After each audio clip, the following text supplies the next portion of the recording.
안녕하십니까. 잠시 후에 세미나가 시작되겠습니다. 내빈 및 참석자분들께서는 세미나장 안으로 들어오셔서 자리에 착석해 주시면 감사하겠습니다.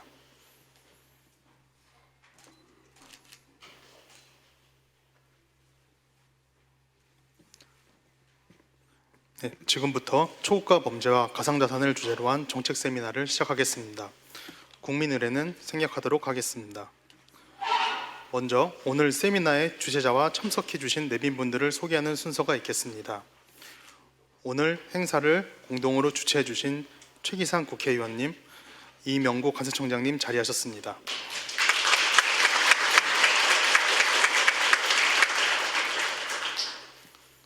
다음으로 더불어민주당 한병도 원내대표님 참석하셨습니다.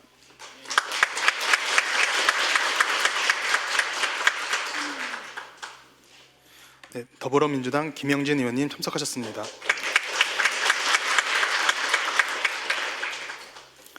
네, 더불어민주당 안도걸 의원님 참석하셨습니다.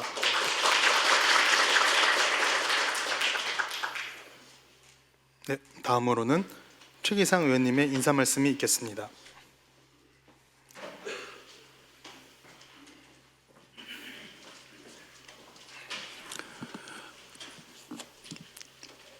바쁘신 분들이 이렇게 함께 해주셔서 먼저 감사드립니다. 제가 법안 발의를 준비했습니다만 잘 모르는 부분이라 겨우겨우 법안 발의만 했는데요. 오늘 관련해서 부족한 부분을 최고의 전문가분들께 많이 배우려고 이 자리를 마련했습니다. 그리고 저희 재경유에서 우리 김영진 의원님, 안도걸 의원님 전문가분들도 직접 이렇게 관심을 가져주셔서 감사하고요. 원내대표님 오늘 회의가 있으셨는데 마치고 일찍 와주셔서 특별히 감사드립니다. 그리고 관세청이 새 정부 들어서 정말 많은 일을 하고 역할이 크고 중요한 일을 하고 계십니다. 우리 관세청장님은 저 대학 시절부터 공부도 가르쳐 주시고 지도를 해주셨는데 이렇게 귀한 세미나를 함께 준비하시느라고 우리 직원분들과 함께 노력 많이 하셨습니다. 오늘 좋은 얘기 많이 나누셔서 앞으로 법안이 실제로 성안되도록 하는데 큰 도움을 받고 싶습니다. 감사합니다.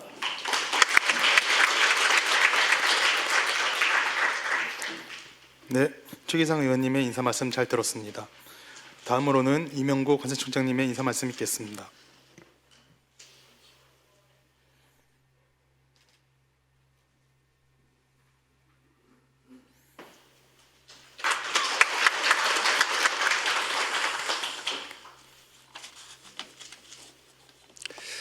안녕하십니까. 관세청장 이명구입니다.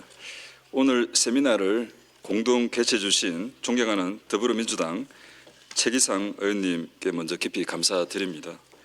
또한 오늘 토론회를 빛내주시기 위해 참석해 주신 존경하는 더불어민주당 한병도 원내대표님, 재경이 김영진 의원님, 안도걸 의원님께도 깊이 감사의 말씀을 드립니다.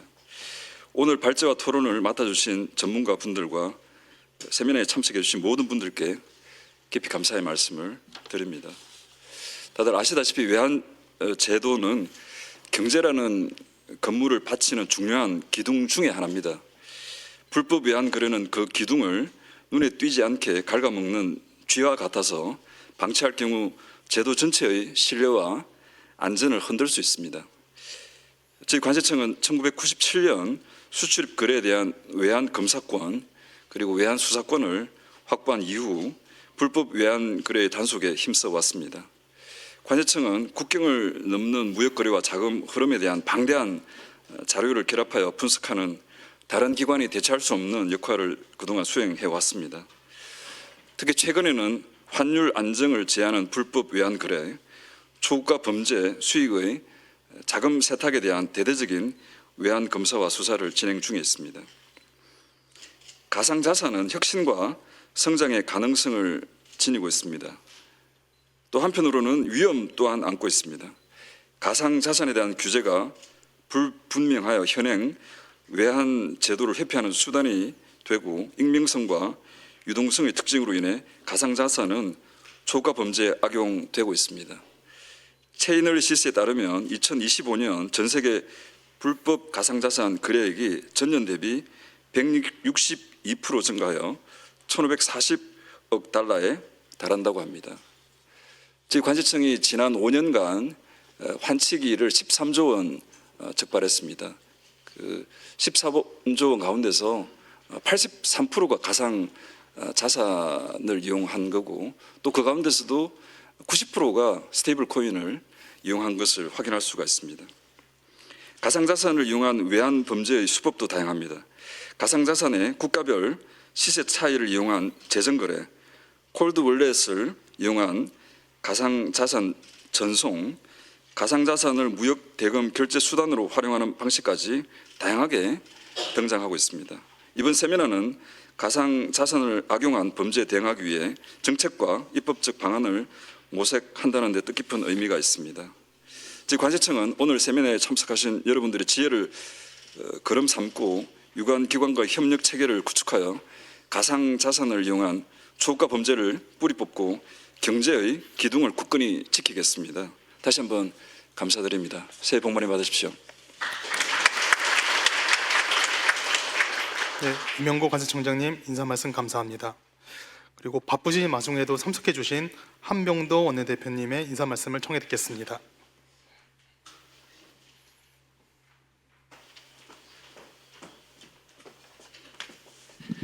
예, 여러분 반갑습니다. 한병도 원내대표입니다. 우리 최기상 의원님 수고 많이 하셨습니다. 제가 뭐 축사보다도 그 최기상 의원님이 뭔 일을 하면요, 제가 항시 옆에 쫓아다니고 있습니다. 오늘 또 중요한 세미나를 하신다고 해서 정말 또 함께 하고 싶어서 또 격려드리고 싶어서 이렇게 왔습니다.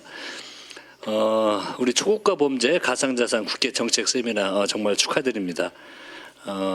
당무에 굉장히 지금 우리 최기상 의원님이 맡고 계신 일들이 많으시거든요.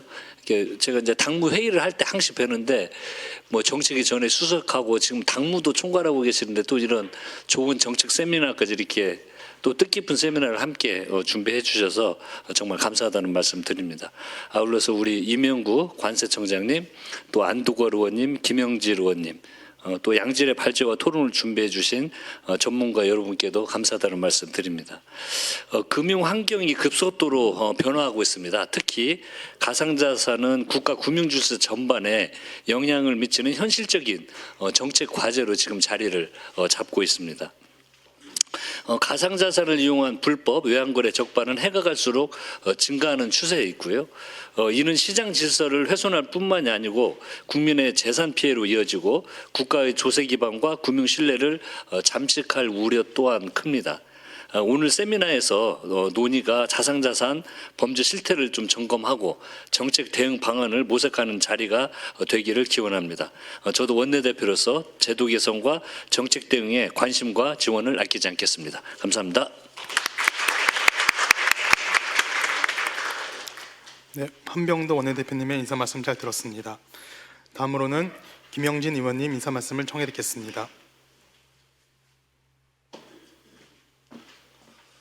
네, 같은 재경위원으로 활동하고 있는 최기상 의원님의 토론에 진심으로 감사드리고요.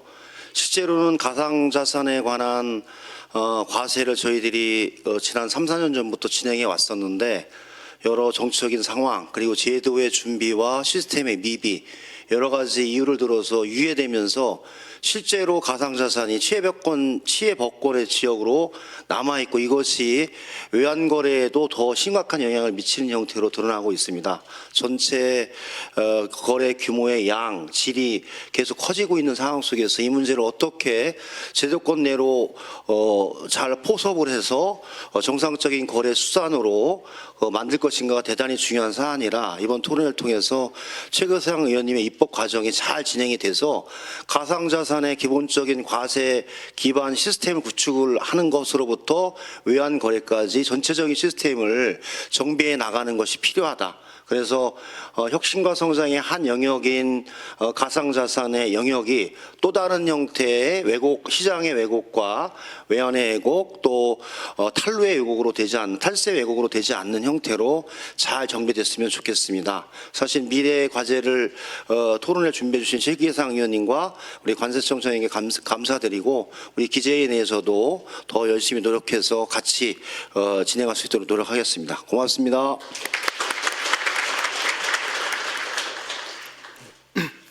네, 다음에는 그 안도걸 의원님의 그 인사 말씀을 청해 듣겠습니다.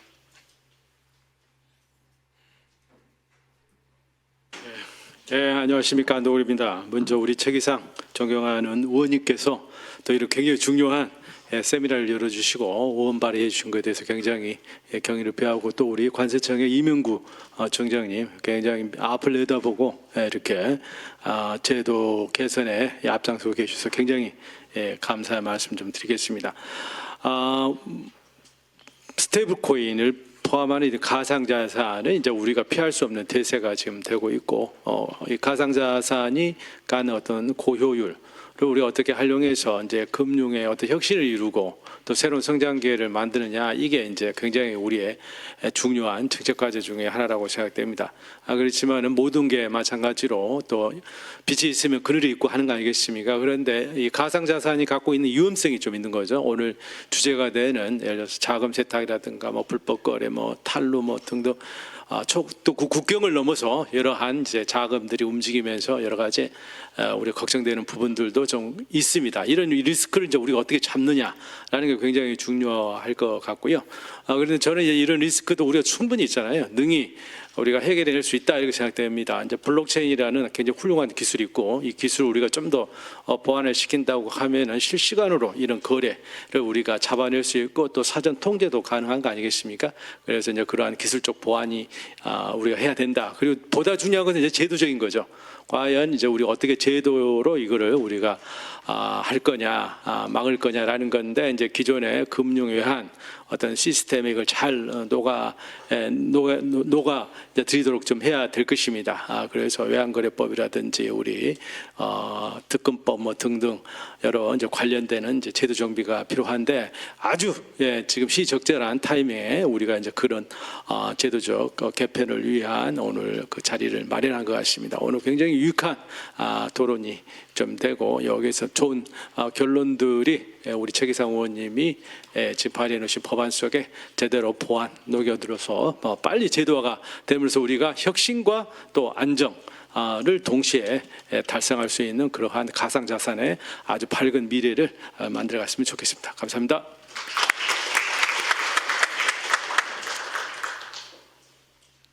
네, 안도걸 의원님 인사 말씀 잘 들었습니다. 그 다음으로는 기념사진 촬영이 있겠습니다.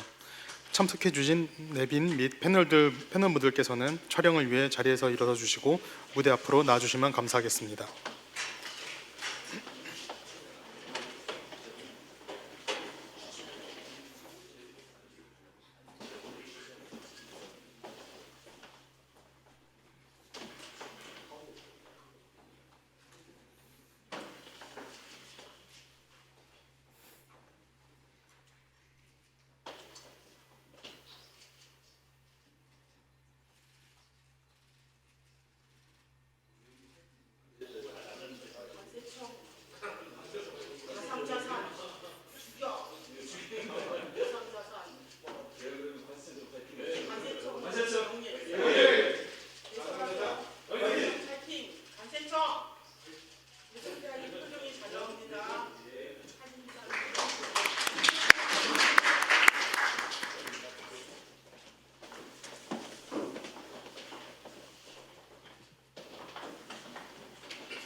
네, 이제 본격적인 세미나를 시작하겠습니다. 이번 세미나는 가상자산이 초고가 범죄 수익금 등 불법 자금의 통로로 악용될 수 있는 문제의 해결 방안을 모색하기 위하여 기획되었습니다. 토론을 맡아보실 패널분들을 소개드리겠습니다. 소개되신 분은 잠시 일어나 소개를 받아주시기 바랍니다. 첫 번째 세션의 발제자이신 김앤장 법률사무소의 가상자산과 자금 세탁 방지 전문가이신 정영기 변호사님이십니다. 네, 토론자입니다. 블록체인 데이터 분석의 글로벌 대표 기업인 체이널리시스의 구민우 부사장님,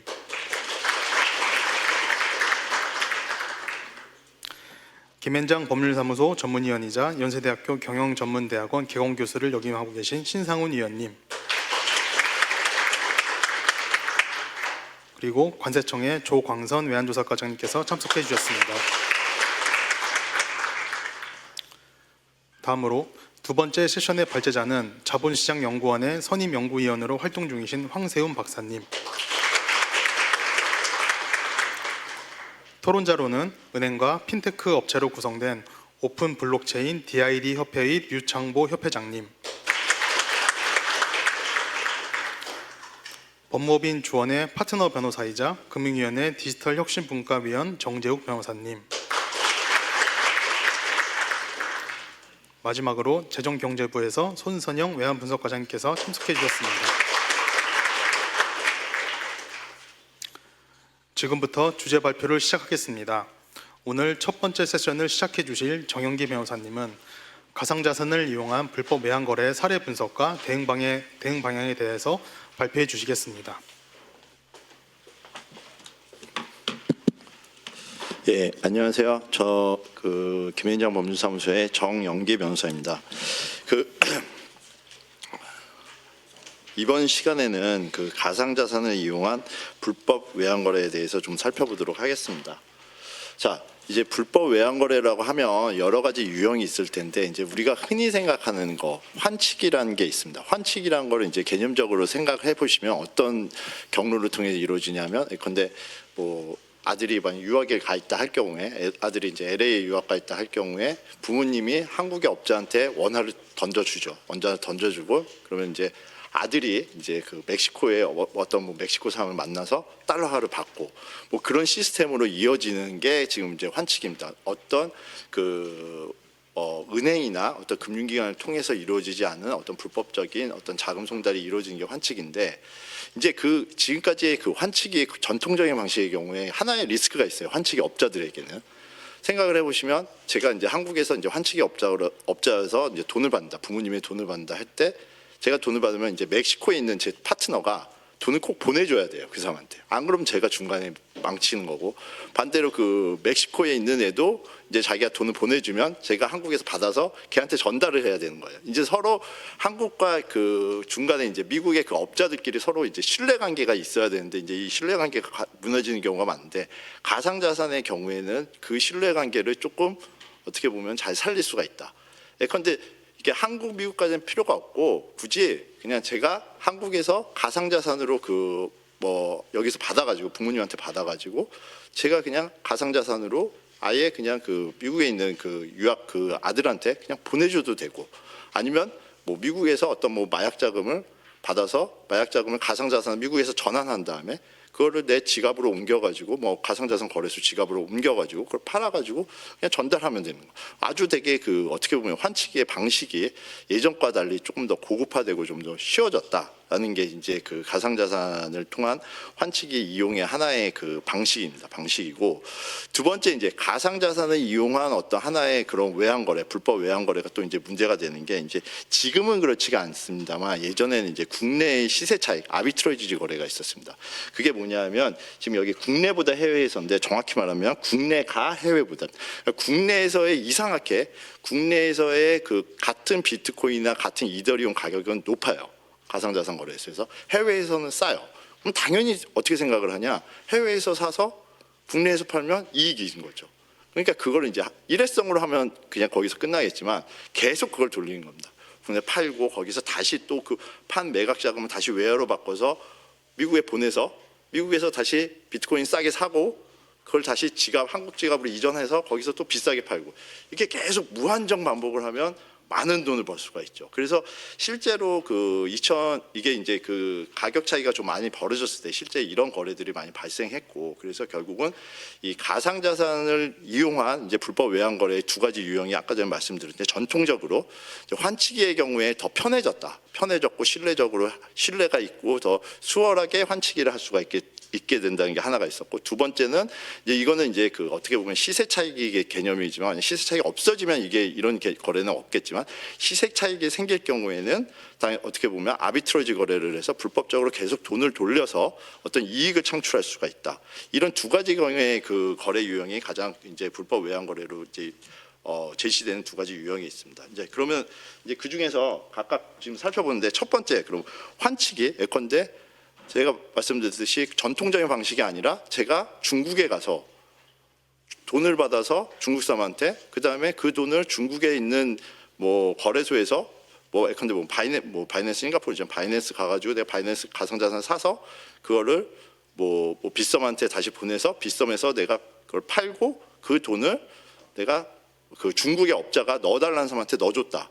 뭐 이런 거래가 있을 수가 있을 거고, 아니면은 그냥 아예 내가 그냥 중국에서 그 위안화를 받는 게 아니라 중국의 애들한테, 중국 사람한테 너가 비트코인 사서 나한테 줘라 하고 그 비트코인을 받아서 내가 그냥 한국에 와서 파는 뭐 그런 방식이 있을 거예요. 근데 그런 방식들이 어떻게 보면 우리가 직관적으로 보면 이건 환치기로 잡아야 된다고 생각을 하는 겁니다. 왜냐하면 가치가 어떤 그 스크리닝 없이 가치가 이전됐기 때문에 잡아야 된다고 생각하는데, 이제 법규가 과연 잡을 수가 있느냐, 사실은 이제 여기서 이제 문제가 발생하는 겁니다. 여기서 왜냐하면 외국환 거래법의 경우에는 외국환이란 거에 대해서 대외지급수단, 외화증권, 그다음에 외화채권, 외화파생상품이라고 돼 있어요.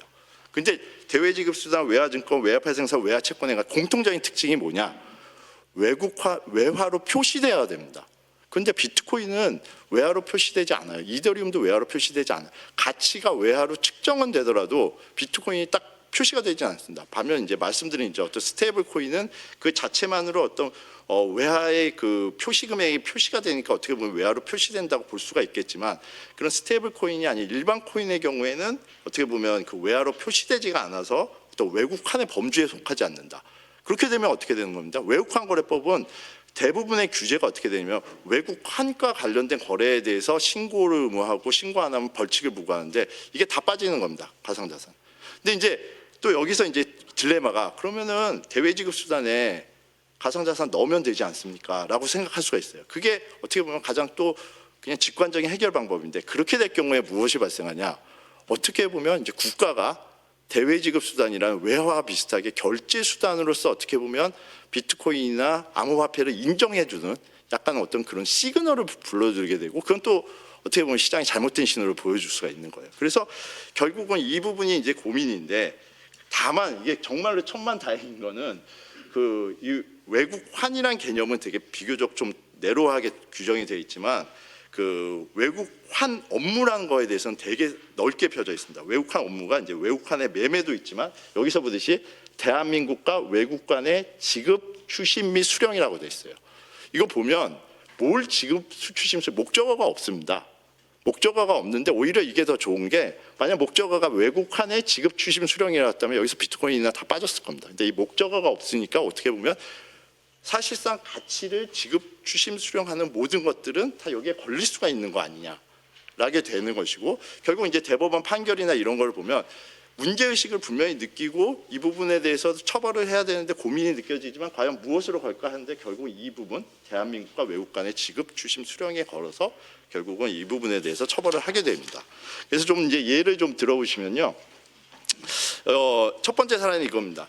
해외에 이제 외국 의뢰인이 있어요. 이제 중국인이 있는데, 이 중국인이 자기가 이제 받은 가상자산이 있어요. 중국인이 자기가 소유하고 있는 가상자산, 한국에 와서 한국의 업자한테 이 가상자산을 넘깁니다. 넘기고 이거 팔아주세요 라고 얘기를 합니다. 그럼 한국에 있는 가상자산 업자가 이거를 뭐 업비트나 빗썸에 가서 팔고, 그 원화가 되겠죠. 그 원화를 중국 사람을 위해서 보내주는 그런 개념의 컨셉입니다. 근데 이게 왜 이런 경제적으로 이게 필요하냐라고 생각을 해보시면, 일단 첫 번째, 중국에서는 제가 이때는 아마 이제 중국에서 막 가상자산 거래소가 막 규제가 심해가지고 아마 자기네들이 가상자산 가지고 있어도 중국에서는 팔 수가 없을 거예요. 그리고 중국보다 한국이 더 비쌌어요, 가상자산. 그러니까 이 중국 사람으로서는 내 이 가상자산을 한국에 팔고 싶은 거예요. 근데 한국에 팔려면 거래소를 보통 통해서 팔아야 되는데, 그때 이제 뭐 우리나라 거래소의 경우에는 외국인이 못 들어옵니다. 그러니까 어떻게 해야 되냐? 한국 사람이 이용해서 팔고 수수료를 이 사람한테 떼어줘도 차익이 워낙 크게 나니까 이익인 거예요. 이런 식의 거래가 계속 이어지는 겁니다. 이제 이런 식의 거래가 이어졌을 때 이거에 대해서 이게 이제 결국 그 업자가 내가 중국 사람으로부터 가상자산을 받고 이거를 그 업비트나 빗썸에서 매도해서 그 원화를 그 의뢰인이 원하는 대로 보낸 이 업자가 결국은 외국환, 무등록 외국환 업무에 해당하느냐, 이게 쟁점이 됐습니다. 이제 이 사람들은 뭐라고 그러겠습니다. 나는 그 업자 입장에서 나는 위안화를 손 본 적도 없다. 한국에서 중국 사람 만나서 걔한테 가상자산 받았을 뿐이지 내가 뭐 나 위안화 본 적도 없다.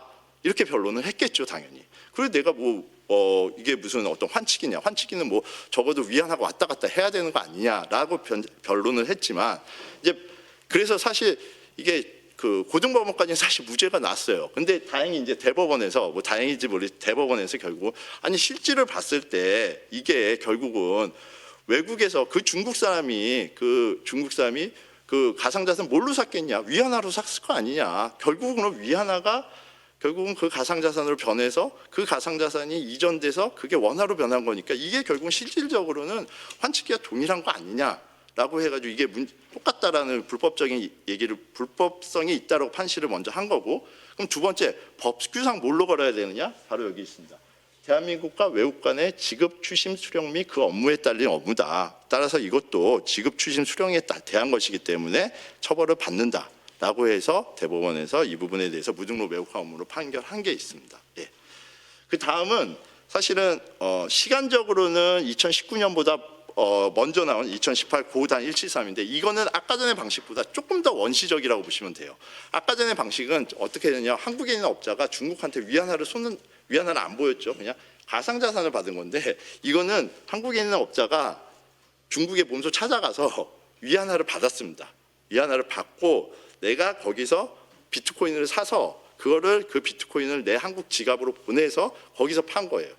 그러니까 이거는 어떻게 보면 더 문제가 있는 거죠. 내가 첫 번째 아까 전에 말씀드렸지 외국에 가서 외국 업자로부터 어떤 위안화를 받았고 결국은 한국에서는 그 의뢰인이 원하는 대로 원화를 보내줬으니까 이건 사실상 어떻게 보면 아까 전보다 더 어떤 외국한 개입 요소가 있고 결국 이 부분에 대해서도 가상자산은 사실은 어떻게 보면 수단, 매개체고 그 유용하게 할 수 있는 수단에 불과하기 때문에 이 부분에 대해서도 환치기로 판결을 했습니다. 다만 이제 여기서 이제 우리가 하나의 약점은 결국 이 부분입니다. 같은 논리라도 외화로 취득돼서 외국 거래에서 전송됐던 증거 없어 무죄로 판단한 사례가 있다.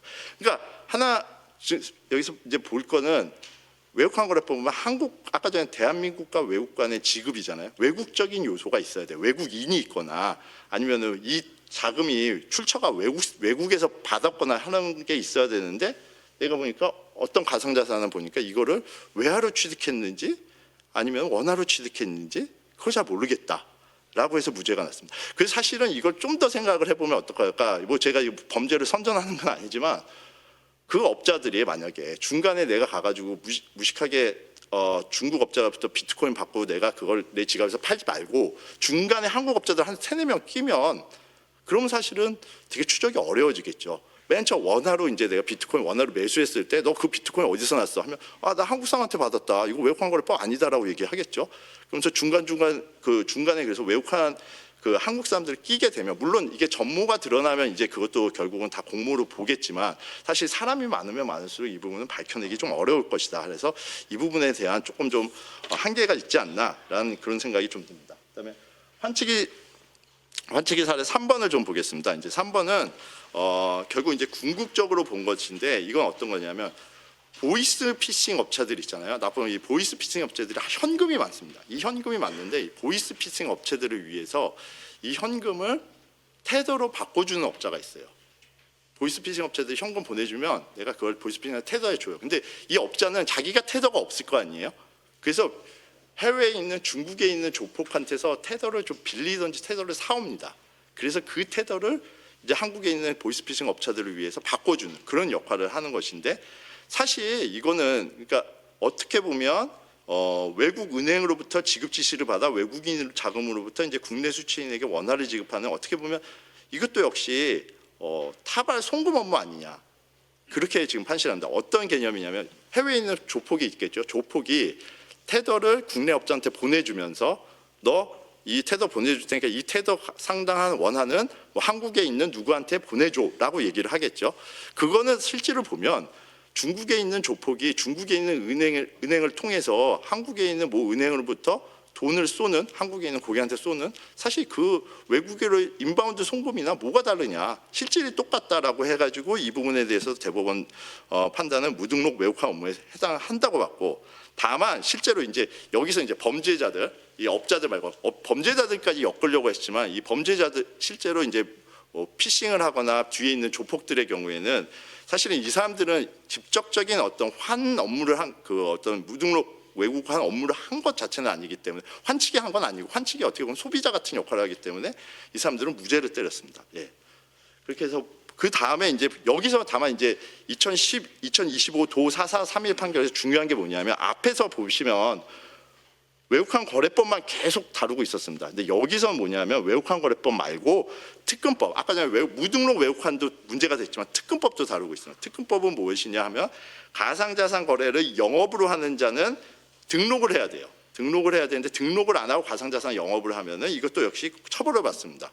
자, 그러면은 여기서 이 업자들은 어떻게 보면 가상자산 죄송합니다. 예, 이 테더 업자들한테 자꾸 빨리 넘어가네요. 네, 이 테더 업자들한테 아니면은 그 보이스피싱 업자들한테 의뢰를 받고 사실상 중간에서 내가 가상자산을 사고 매수한 거를 업으로 했으니까 너네들은 외국환 어떻게 보면 아까 전에 말씀드린 타발 송금 업무와 다를 게 없다는 점에서 너네들 무등록 외국환도 했지만 가상자산을 그렇게 의뢰를 받고 매수했기 때문에 가상자산을 영업으로 하기 때문에 너네는 가상자산은 미신고 사업자이기 때문에 특근법도 위반했다 해가지고 이때부터 두 개의 판단이 두 개가 나온 겁니다. 그러니까 이게 그 무등록 외국환 업무가 이게 환치기가 문제가 되는 거는 첫 번째 환치기를 할 때 가상자산을 이용하게 되는 경우에는 무등록 외국환 업무가 걸리고 특근법상 가상자산의 무등록 미신고 사업자로 또 걸리게 되니까 사실상 이렇게 되면 물론 안 걸리면 뭐 상관이 없겠지만 걸리게 되면 그냥 무등록 했으면 그냥 예전처럼 했으면 무등록 외국환만 걸렸을 텐데 이것 때문에 가상자산 미신고까지 같이 걸리게 되겠죠. 그래서 이게 판례가 나왔는데 다만 이제 이 판례들에서도 지금 뒤에서도 보겠지만 하나의 약점은 그겁니다. 여기서 보시면 단순 이용자, 미신고 사업자 이렇게 구별하고 있어요. 그러니까 내 이익으로 매수한 사람들은 가상자산 이용자 이건 속하지 않겠다. 누구의 의뢰를 받고 매수한 사람만 속하겠다라고 한 거거든요. 그러니까 내가 이거를 뭐 뒤에서 나오겠지만 어떤 타인의 의뢰를 안 받고 내가 그냥 이익을 받기 위해서 매수한 경우에는 이게 해당하지가 않을 겁니다. 다만 이제 환치기란 거는 개념적으로 내 이익이란 게 없어요. 누가 뒤에서 의뢰를 하기 때문에 하는 거기 때문에 아마 이런 이슈가 안 나오는데 뒤에 있는 이제 그 뭐라 그러죠? 차익 거래의 경우에는 이슈가 좀 생길 것 같습니다. 죄송합니다. 예. 그다음에 시세 차익을 위한 불법 외환 거래 문서에 대해서 조금 살펴보겠습니다. 자, 이게 어떤 형식으로 이루어지냐 하면요. 한국에서는 지금 보면 가격이 높고 미국에서는 싸면 미국에서 가상자산을 사서 한국으로 지갑으로 보낸 다음에 거기서 팔고 돈을 받겠죠. 근데 이제 이거를 보통은 이제 그냥 개인적으로 하는 게 아니라 이제 아예 규모를 정말 크게 하고 싶은 거예요. 내가 이거는 뭐 거의 무위험 차익이니까 그냥 내가 내 돈 말고 딴 사람 돈을 막 들여가지고 막 뭐 몇백억, 몇천억 규모로 해서 그냥 그거를 받고 싶은 거예요. 근데 그러면 어떻게 되느냐?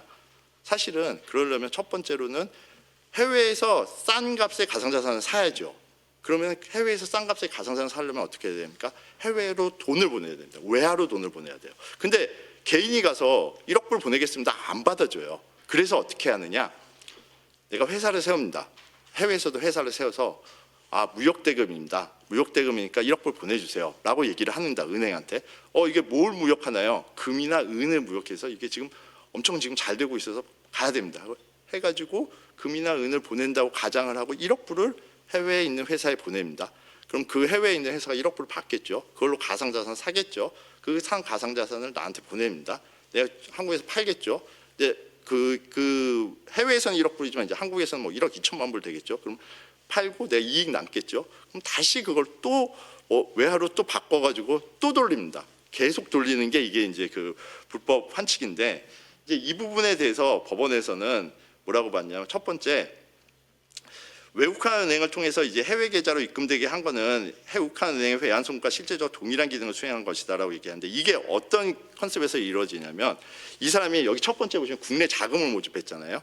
나도 그 사업에 껴서 돈 벌고 싶어요라고 하는 사람들이 있겠죠. 그 사람들에 대해서 자금을 모집을 해서 그 사람들을 위해서 해외로 돈을 보내줬으니까 이건 사실상 네가 은행도 아닌데 이거 은행이 할 짓을 너가 했다라고 해서 무등록 외국화 업무로 처벌을 받은 것입니다. 그리고 네가 계속 가상자산 매도 매수를 하면서 타인 뒤에 사람들을 위해서 매도 매수했으니까 넌 가상자산 사업자에 해당한다 이렇게 판단한 거예요. 다 보시면 근데 이 두 가지에서 보시면 초점이 뭐냐면 남을 위해서 했기 때문입니다. 만약에 내가 자금을 모집 안 하고 그냥 내가 내 돈만 했다 할 경우에 첫 번째 외국화 업무에 무등록 외국화 업무가 안 되겠죠. 왜냐하면 무등록 외국화 업무가 되려면 사람들로부터 자금을 모아서 그 자금을 내가 외국으로 보내줬다라는 의미에서 네가 무등록 외국화 업무를 한 건지 나는 그냥 내가 돈 벌고 싶어서 보냈다라고 하는 건 이건 업무가 아니기 때문에 무등록 외국화 안 걸릴 겁니다. 미신고 가상자산 사업자도 안 걸릴 거예요. 아까 전에 봤죠. 자기의 이익을 위해서 매도 매수하면 안 걸려요. 남을 위해서 매도 매수. 내가 그냥 돈 벌려고 매도 매수했으면 되는 건데. 그러니까 사실은 만약 이 사람이 국내 자금 모집 요가 없었고 그냥 자기가 그냥 보냈으면 둘 다 뭐 이런 결과는 안 나왔겠죠. 근데 이제 그게 과연 이게 괜찮은 건지는 한번 좀 생각은 해봐야 될 것 같습니다. 그래서 이제 나온 게 두 개인데 이제 이 사람들은 보면 그 아까 전에 말한 남을 위해서 보낸 게 아니라 이제 본인들을 위해서 보냈어요.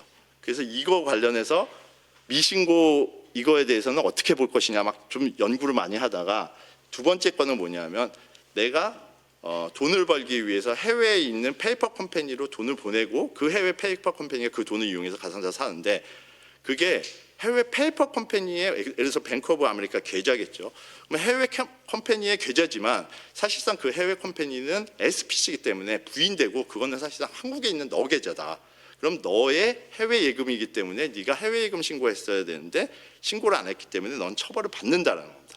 다 여기서 이제 문제는 뭐냐면 이제 자본거래 미신고라는 건데 소위 내가 해외에 예금 거래를 하면 원래 신고를 해야 되는데 신고를 안 하면 처벌을 받습니다. 근데 이제 그 과태료가 뭐 과태료 규정도 있는데 형사 처벌 규정은 제가 알기로 지금 현재 20억으로 알고 있습니다. 그럼 어떻게 되냐? 20억 미만으로 하면 안 걸릴 겁니다.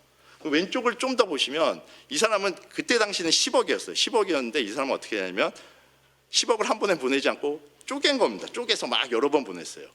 이제 여기에 대해서도 사실은 이제 검사는 그거 합쳐야 된다고 주장을 했겠죠. 근데 이제 법원에서는 아무리 봐도 이거 그냥 개별적인 목적인 거지 쪼개기는 조금 좀 어렵지 않느냐. 그때 사정이 있지 않았겠냐. 기간 좀 떨어져 있고 그렇게 본 겁니다. 그러면은 결국 여기서 이제 허들은 우리가 할 수 있는 건 뭐냐? 첫 번째 남을 위해서 매도 매수하거나 환치기 하거나 차익 거래하면 두 개 다 걸린다. 자기를 위해서 하면 두 개는 그 무등록 외국화 업무나 어떤 가상자산 미신고는 걸리지 않을 거고 이제 내가 할 경우에는 아까 전에 물론 자본거래 미신고가 생길 텐데 이것도 10억 미만으로 끊어서 하면 사실 지금은 20억이지만 20억 미만 끊어서 하면 사실은 뭐 방법은 뭐 특별 쉽지 않을 것 같습니다. 그래서 나온 게 이제 대응 방안, 뭐 입법적 노력과 향후 과제고 사실 그래서 그 두 개의 안이 나왔습니다. 그래서 두 개 안이 나와서 지금 뭐 여기 자리에 계시는 이제 최기상 의원님께서 발의하신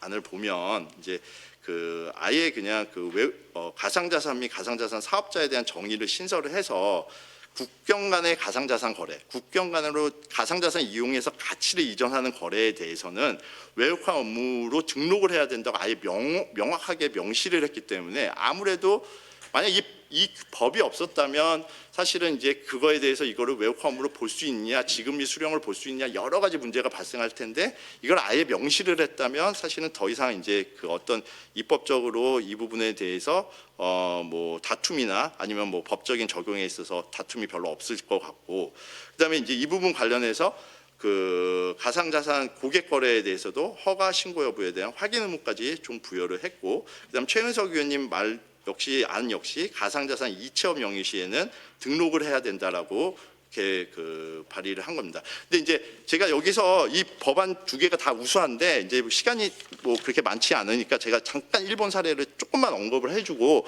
그다음에 한번 제가 보겠습니다. 사실 이제 왜 갑자기 일본 사례가 뜬금없이 나오냐? 미국 다 있는데 왜 일본 얘기하냐 하면 사실은 아시겠지만 외국환 거래법이라는 것 자체가 미국이나 유럽이나 딴 나라는 존재를 별로 안 합니다.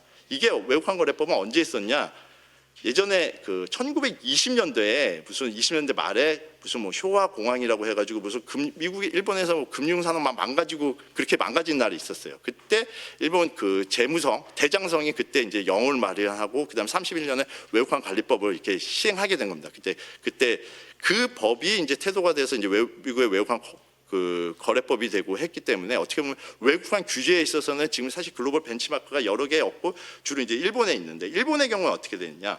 일본의 경우에는 일단 암호자산이라는 게 뭔지 정의를 했습니다. 다만 아까 전에 말씀드렸듯이 지급수단에 넣지를 않았어요. 지급수단에 넣게 된 경우에는 시장이 잘못된 오해를 하기 위해서 지급수단에 넣지 않았지만 개별 보고 의무를 마련한 겁니다. 즉 내가 어떤 3천만 엔으로 알고 있습니다. 3천만 엔 이상을 내가 가상자산을 해외로 보내거나 해외로 대여를 해줄 경우에는 보고 의무가 있습니다. 보고 의무. 만약 그 보고를 안 하면 내가 처벌을 받습니다. 그럼 그게 아까 전에 어떤 의미를 갖냐? 아까 전에 그 사안이라는 생각을 해보면 내가 그냥 내 이익을 위해서 5만 불을 보냈다라고 할 경우에는 이게 보고와 신고가 들어가야겠죠. 먼저 보고 신고로 들어갈 겁니다. 근데 그러면은 뭐 관세청이 보든 기재부가 보지 않겠습니까? 보고 이상하네. 안 해줄게 하면은 뭐 방법이 없는 거고, 그러면 좋아, 내가 몰래 보냈다, 5만 불을 몰래 보냈다라고 했을 때, 신고를 안 하고 보냈을 때 나중에 이제 아까 전에 봤듯이 어떤 뭐 법적인 루프홀이 있어서 내 이익을 위해서 일정 금액 소액을 좀 몰래 보내면 그거는 루프홀이 있는데, 이거는 보고 의무가 도입되면 보고 안 했네, 보고 안 했기 때문에 그 자체로 처벌이 대상이 돼서 그 자체로 벌금이나 뭐 그 징역형을 살 수 있는 어떤 그 국가 간의 어떤 그 가상자산 불법 이전에 대한 어떤 사전적인 의미에서 스크린이 되고도 사후적인 의미에서 처벌해서 사전 사후적인 어떤 스크리닝이 돼서 일단 보고 의무에 대해서 규정을 좀 하고 있어서 사실 이제 이런 부분을 좀 봐야 될 것 같고, 참고로 일본에서 보고 의무 그러면 모든 거래를 다 보고를 해야 되느냐? 그건 아닙니다. 일본에서 내가 보낼 때 예컨대 내가 미국에 있는 A라는 사람한테 가상자 개인 지갑으로 보낼 때는 보고를 하는데, 내가 예컨대 업비트를 통해서 보냈다 아니면 뭐 빗썸을 통해서 보냈다 할 경우에는 보고 의무가 빠집니다. 왜 빠지느냐? 업비트나 빗썸은 그 업체들은 어쨌든 지금 국가로부터 STR이나 불법 거래에 대해서 모니터링 의무가 있고, 또 이제 일본법에 따르면 이런 그 어떤 가상자산 업자들에 대한 확인 의무가 있습니다.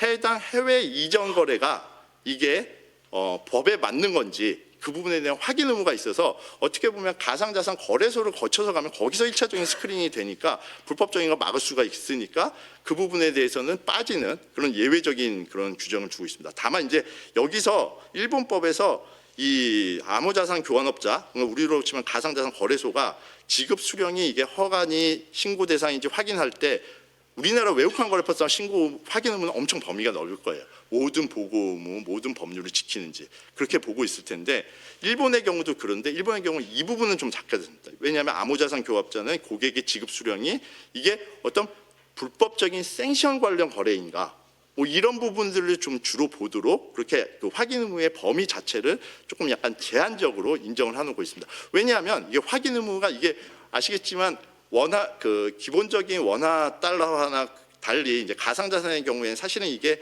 외환지 원화지 좀 애매한 개념이 있어서 이 확인 의무의 개념을 너무 넓게 잡아버리면 사실상 이걸 그 보내는 일을 사실상 하기 어렵습니다. 그래서 가장 기본적인 거 예컨대 해당 지갑 주소가 정말 이상한 지갑 주소인지 체크하는 뭐 이 정도로 해서 이행을 하는 뭐 그런 식으로 일본은 이행을 하고 있고, 그래서 이제 저희가 아까 전에 말씀드렸듯이 어떤 불법적인 국경을 넘는 가상자산 거래를 막기 위해서는 이제 법제화해서 지금도 법안 나와 있지만 어떤 이런 가치 이전 거래에 대해서는 명확하게 외국한 등록의 대상인 걸 명확히 해서 제재하는 것도 필요하고, 두 번째로는 그 외국한 등록 의무로 됐을 때 그 외국한 등록한 업자들에 대해서 확인 의무를 본인들이 스크린하는 의무를 어디까지 잡을 것이냐, 그게 두 번째고, 세 번째 쟁점은 그러면 내가 이 외국한 등록업자를 빼고 우회해서 하는 거래들에 대해서 아까 전에 말씀드린 보고나 신고 의무나 어떤 규제를 택할 것이냐, 그게 그 세 가지 쟁점이 지금 앞으로도 그 외국한 거래 관련해서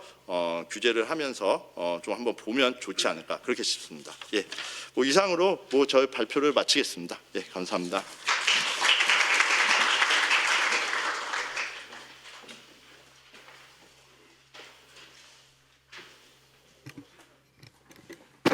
네, 정은기 변호사님의 멋진 발제 감사합니다.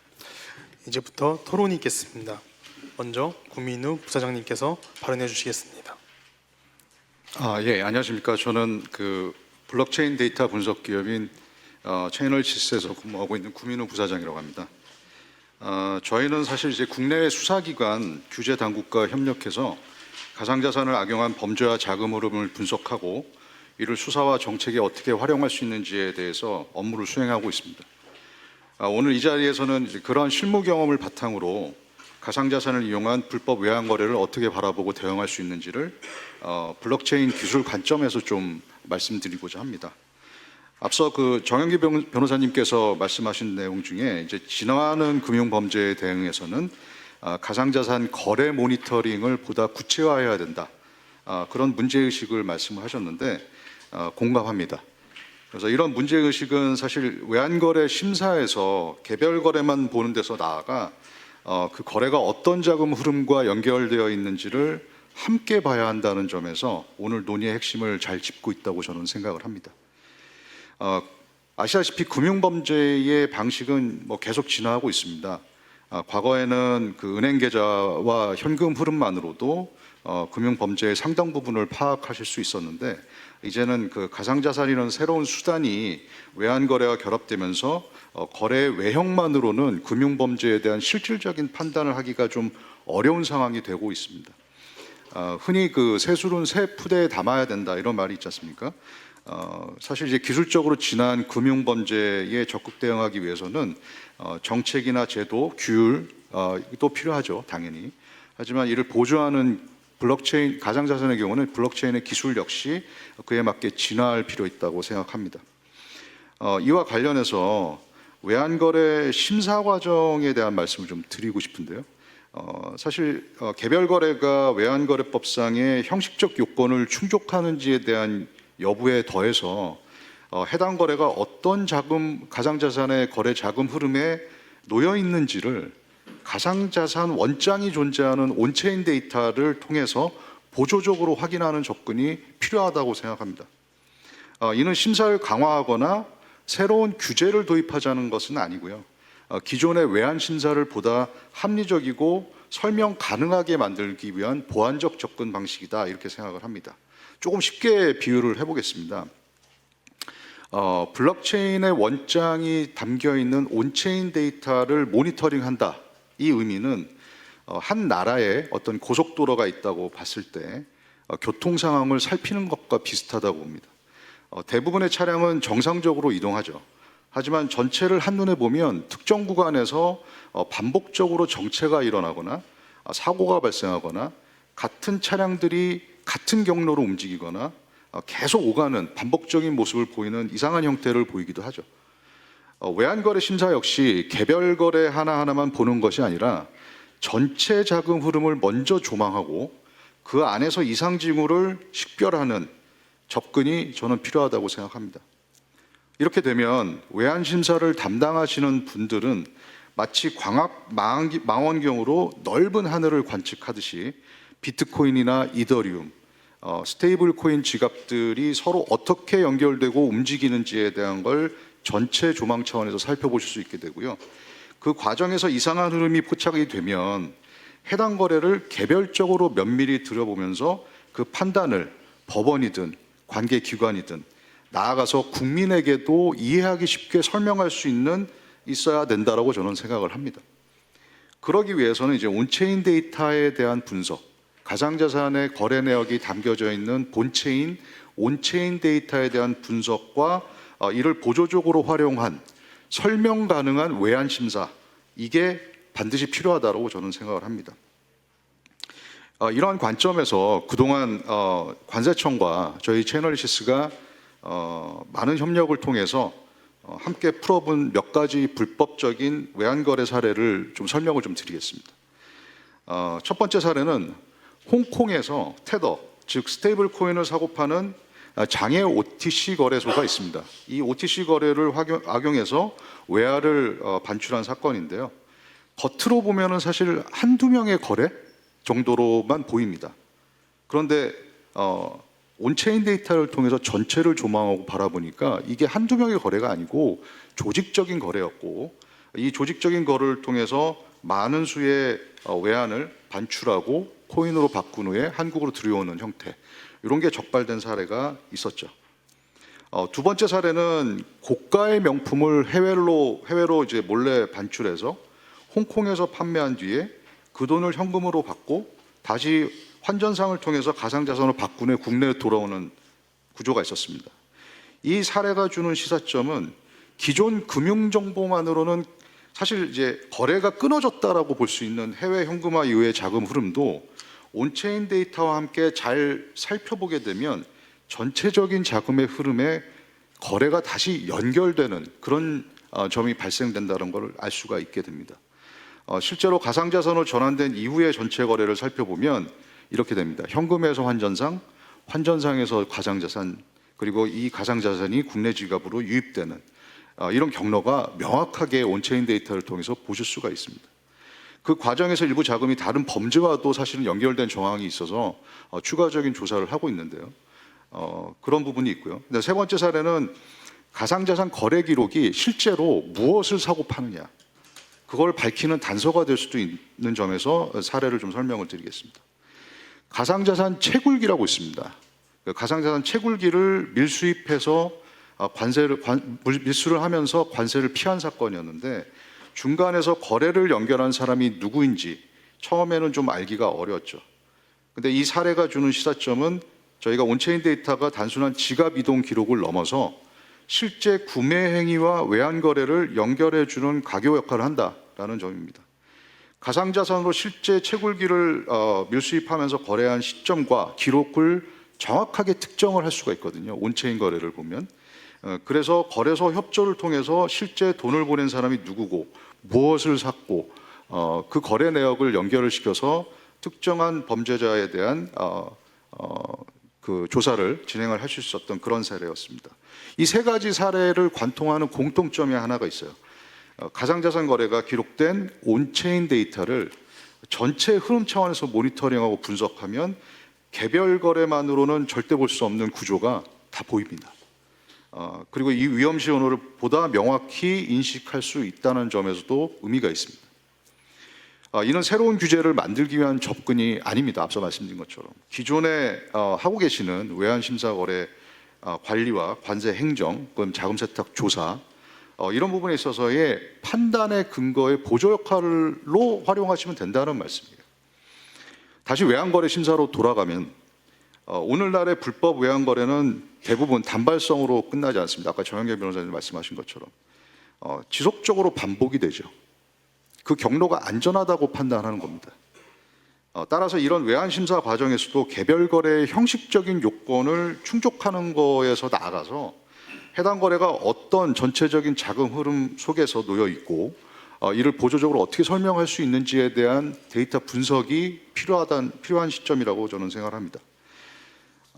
마지막으로 아까 청장님께서도 말씀을 주셨지만 저희 채널리시스가 매년 크립토 크라임 리포트라는 백서를 발간을 합니다. 26년도 자료를 아까 언급을 좀 해주셨는데요. 맞습니다. 가상자산 관련된 범죄 자금이 전년도 대비 62% 정도 이상 증가가 됐고요. 금액 또한 1,540억 달러 최고치를 경신을 했죠. 근데 이 가상자산만이 자체적으로 문제가 있어서 이런 위험이 있는 걸까요?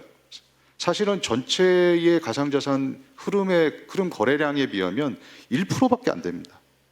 그런데 이 1%가 사실은 전체의 어떤 위협이 될 만한 존재로 존재하기 때문에 그렇습니다. 따라서 가상자산 자체를 곧 위협으로만 인식할 필요는 없다고 저는 생각을 하고요. 오히려 가상자산과 온체인 데이터는 과거에는 포착하기 어려웠던 외환자금 흐름을 한눈에 볼 수 있게 해준다는 점에서 새로운 관찰창이다 이런 생각이 듭니다. 그래서 적절한 모니터링과 분석이 병행이 된다면 관세청을 비롯한 관계기관은 가상자산을 악용한 불법 외환거래에도 충분히 적극적으로 대응하실 수 있다라고 생각이 됩니다. 저는 오늘 이 자리가 외환거래 심사와 정책 논의 속에서 가상자산의 온체인 데이터를 어떻게 활용할 것인지에 대한 공감대도 함께 넓힐 수 있는 그런 계기가 되었으면 합니다. 경청해 주셔서 감사합니다.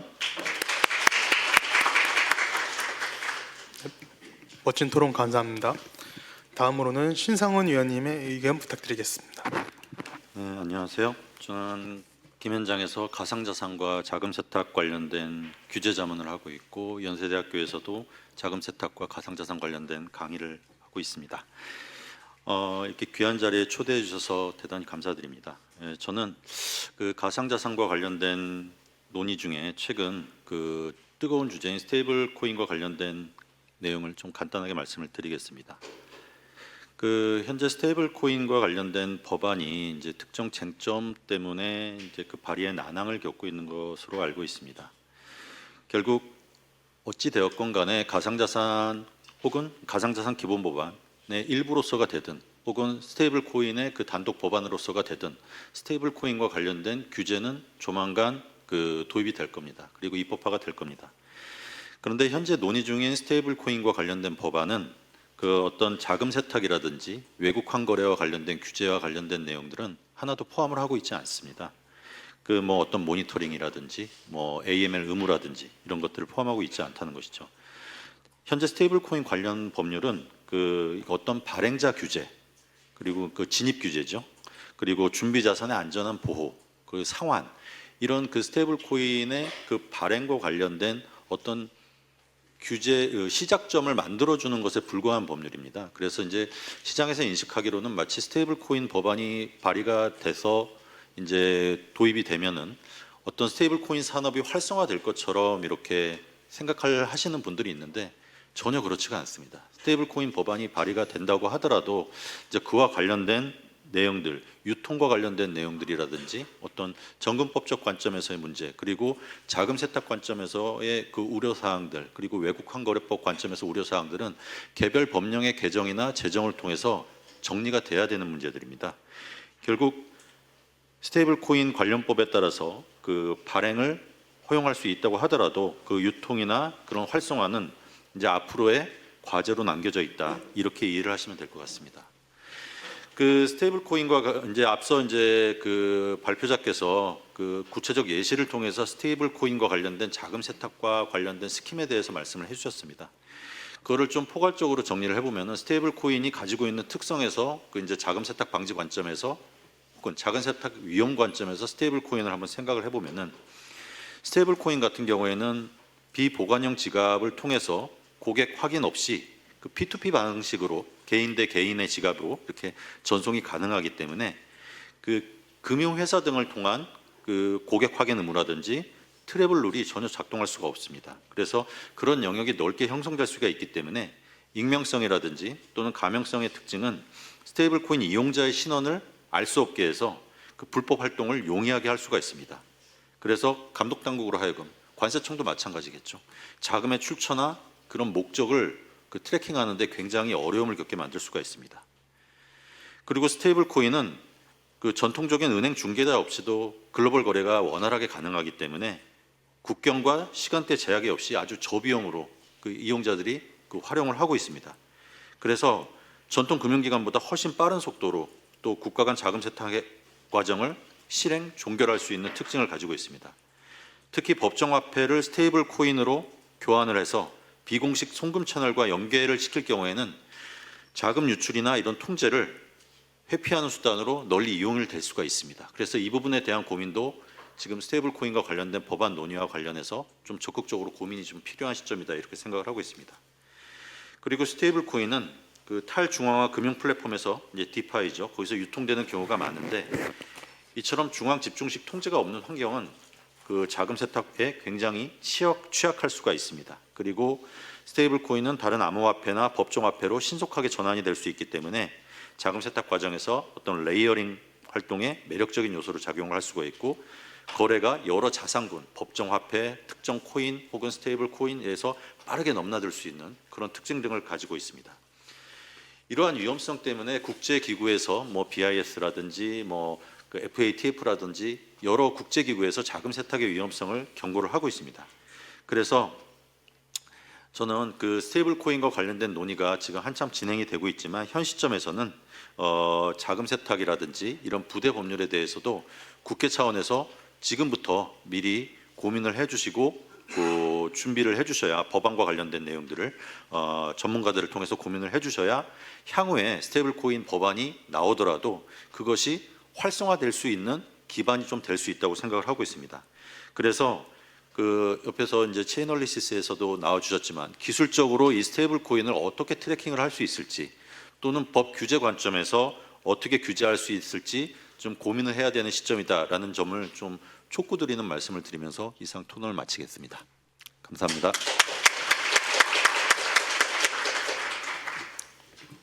예, 그 마지막 토론에 앞서 자리를 빛내주실 네 분이 오셔서 추가로 소개시켜드리겠습니다. 개혁신당 천하람 원내대표님 참석해 주셨습니다.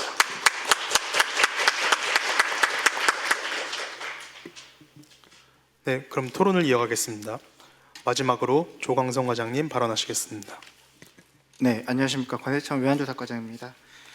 저는 이제 저희 관세청이 외환조사를 하면서 무역거래 과정에서 이제 발생하고 있는 외환 사범이나 국외 재산 도피 사범에 대한 수사와 그리고 수출입 기업과 환전 영업자에 대한 검사 권한을 보유하고 있는데요.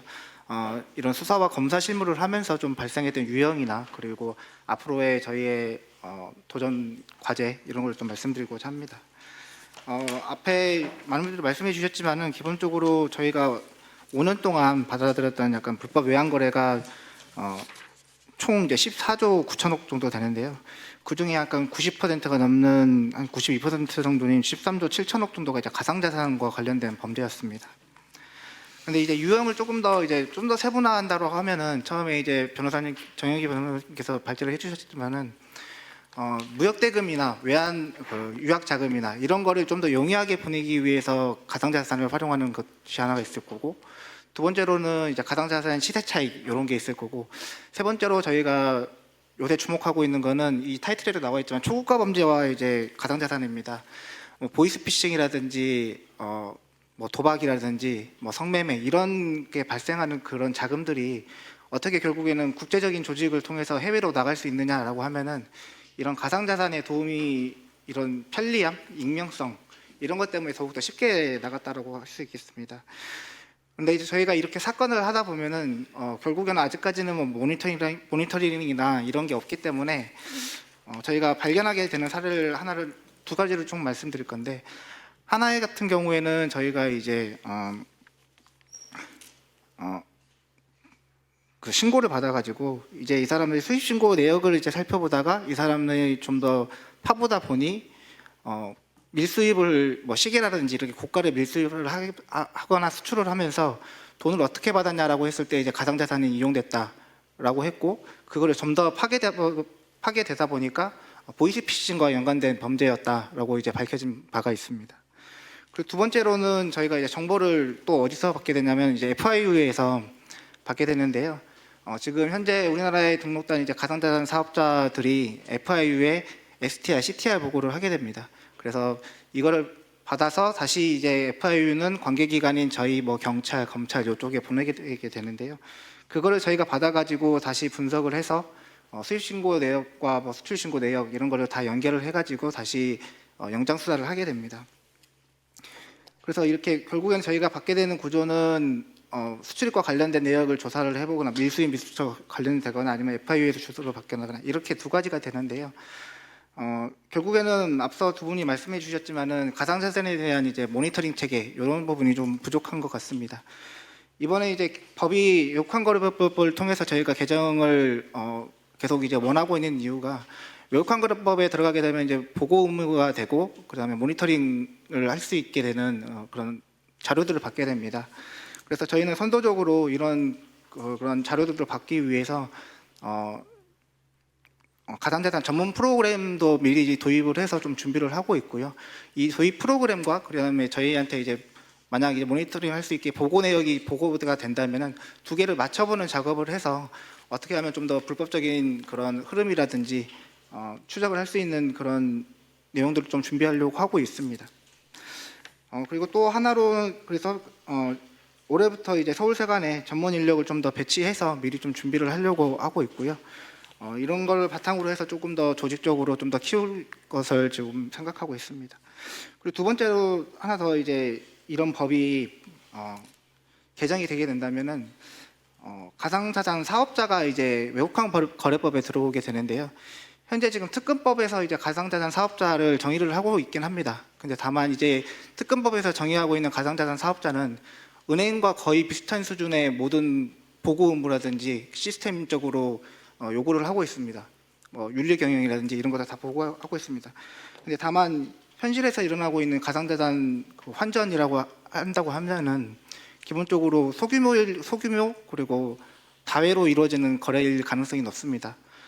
과거에 예전에 달러상들이 이제 성행을 하고 있을 때 그거를 제도권으로 끌어들이기 위해서 환전 영업자라는 것을 도입을 해서 현재는 지금 1,400개 정도의 환전 영업자가 도입되어 있습니다. 이런 이제 가상자산 사업자도 좀 대규모와 소규모로 좀 분류를 해가지고 제도권으로 좀 더 끌어들일 수 있게 한다면은 좀 더 스테이블 코인과 같은 이런 편리함을 제도권으로 끌어들이면서도 불법적인 거는 조금 더 차단할 수 있지 않을까 저희는 좀 그렇게 기대하고 있습니다. 여튼 이런 그 외국환 거래법의 개정 방향에 대해서 관세청은 실무적으로 굉장히 필요하다고 생각을 하고 있고요. 이런 법이 최대한 빨리 좀 도입이 돼서 저희도 빨리 법 통과가 되고 그리고 도입 통과되는 대로 저희가 바로 활용할 수 있도록 미리 준비해 나가도록 하겠습니다. 감사합니다.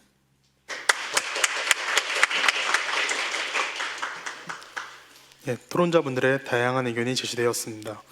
토론 발표에 대한 정은기 변호사님의 의견을 들어보겠습니다. 예, 그 세 부분 말씀 잘 들었습니다. 이제 그 맨 처음에 그 체인얼레시스 부사장님 말씀도 잘 들었고, 이제 결국은 보면 그 외환 측면에서의 모니터링, 그러니까 가상자산이 초고가성을 띌 때 그 거래에 대한 모니터링을 어떻게 할 것이냐, 이 분야에 대한 한번 연구가 있어야 될 것 같습니다.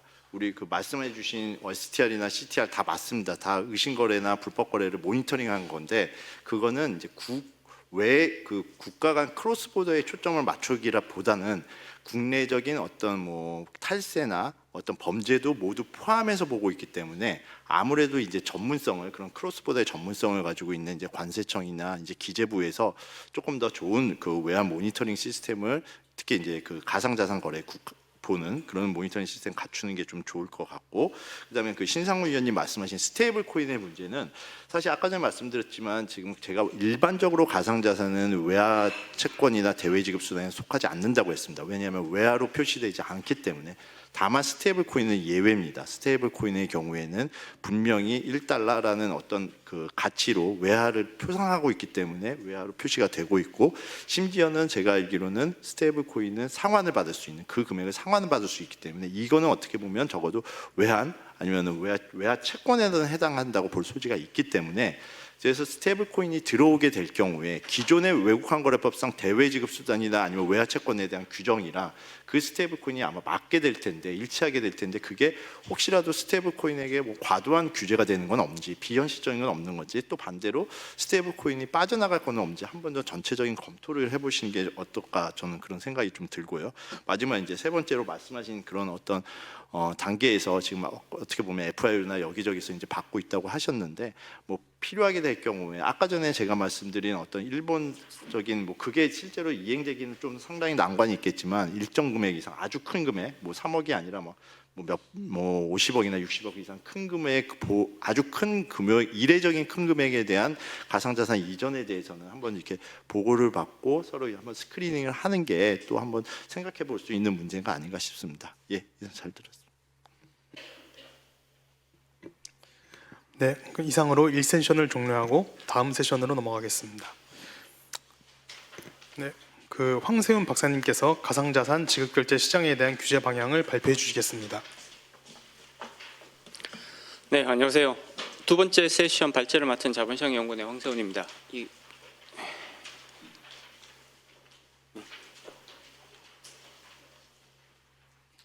이게 굉장히 민감하게 움직여서 한 번만 눌러도 여러 개가 지나가네요. 죄송합니다. 네, 일단 지급 결제 수단으로서의 가상자산 규제 방향에 대해서 조금 말씀을 드리려고 그럽니다. 지급 결제 수단이라고 하면 우리가 이제 일상적인 상거래에서 뭐 대그 서비스나 뭐 상품을 구입을 하고 거기에 대해서 이제 그 대가를 지불하는, 또는 이제 자금을 특정인에게 꼭 그런 목적이 아니더라도 자금을 보내는 이제 그런 이제 수단으로 활용하게 되는 것을 의미하는데, 지급 결제 수단으로서 가상자산은 사실 대단히 매력적인 그런 특성들을 가지고 있다라고 말씀드릴 수가 있죠. 일단 전송 효율성이 대단히 우수하다라는 그런 말씀을 드릴 수가 있습니다. 특히나 이런 것들은 소액 결제라든지 국제적인 자금 거래에 있어서는 대단히 매력적인 수단이 될 수밖에 없다라는 말씀을 드릴 수가 있죠. 우리가 앞서 이제 정영기 변호사님도 그런 말씀을 해주셨는데, 해외에 있는 자녀들, 유학하고 있는 자녀들에게 자금을 보내는 과정들을 한번 살펴보면 제가 거래하고 있는 은행 가서 해외에 있는 누구에게 자금을 보내주십시오라고 우리는 그냥 거기다가 요청을 하면 끝나지만 사실 그 뒷단에는 굉장히 복잡한 그런 하부 구조를 가지고 있는 거거든요. 우리 거래 은행이 이제 스위프트라는 그런 이제 국제적인 자금 결제망을 통해서 이 정보들을 보내고 미국에 있는 은행이 그런 정보를 받아서 그 이제 해당 그 지정된 개인 또는 단체에 대해서 자금을 이동하는 그런 이제 복잡한 거래 구조를 가지고 있습니다. 상당히 시간도 조금 많이 걸리고요. 그리고 여러 단체들이 거기에 결부가 되어 있기 때문에 각각에 대해서 또 수수료를 다 지급을 해야 된단 말이에요. 이런 것들이 결국은 고비용 구조를 가져올 수밖에 없는데 가상자산 같은 경우에는 기존의 금융 시스템망을 전혀 이용하지 않는다라는 특징을 가지고 있습니다. 그렇기 때문에 사실 시간도 굉장히 거의 실시간으로 가버리는 거잖아요. 그리고 중간에 수수료를 지급해야 될 그런 단체들이 중간에 하나도 없는 거죠. 그러다 보니까 비용적인 측면에서는 당연히 가상자산이 상당히 매력적인 수단이 된다. 효율성, 비용, 우위 이런 측면에서는 가상자산이 상당히 매력적인 수단이 될 수 있는 거고요. 그리고 디지털 경제로서의 경제로의 전환이 가속되고 있는 시점입니다. 이런 상황에서는 지급 결제의 수단도 디지털화되는 것이 합리적이라고 봐야 될 것 같고요. 물론 우리나라에서는 이미 이런 것들이 상당 부분 거의 많이 진행이 되어 있죠. 우리는 요즘 현금 안 가져다니잖아요. 그런 부분들이 있기는 합니다만 빠르고 저렴한 결제 수단에 대한 수요는 계속해서 이어질 수밖에 없다. 그리고 특히 최근 들어서 많은 관심을 받고 있는 영역 중에 하나가 이제 증권의 토큰화라고 볼 수가 있습니다. 이제 토큰 증권들이 이제 등장하기 시작하는 거잖아요. 국내에서도 이제 관련된 법령들이 이제 국회에서 통과가 되면서 토큰 증권의 발행이 본격화가 될 텐데 결국은 이 토큰 증권의 거래에 있어서는 가장 합리적인 지급 결제 수단은 결국은 이 블록체인 기술에 기반하고 있는 이런 디지털 결제 수단이 될 수밖에 없다라는 그런 말씀을 드릴 수가 있습니다.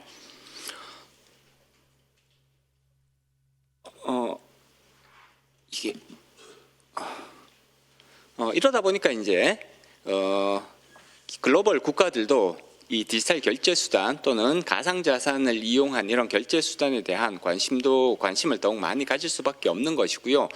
제도적으로도 이러한 영역들을 포섭하기 위한 그런 노력들이 가시화가 되고 있습니다. 미국 같은 경우에는 지니어스 액트를 통해서 스테이블 코인에 대한 명확한 규제 체계를 이미 마련을 했고 유럽 같은 경우에는 조금 선도적인 그런 입장을 보이고 있죠. 미카를 도입을 해서 가상자산 사업자 그리고 발행자와 관련된 이런 포괄적인 그런 규제 체계를 마련을 하고 있습니다. 일본은 자금결제법을 활용을 하고 있고요.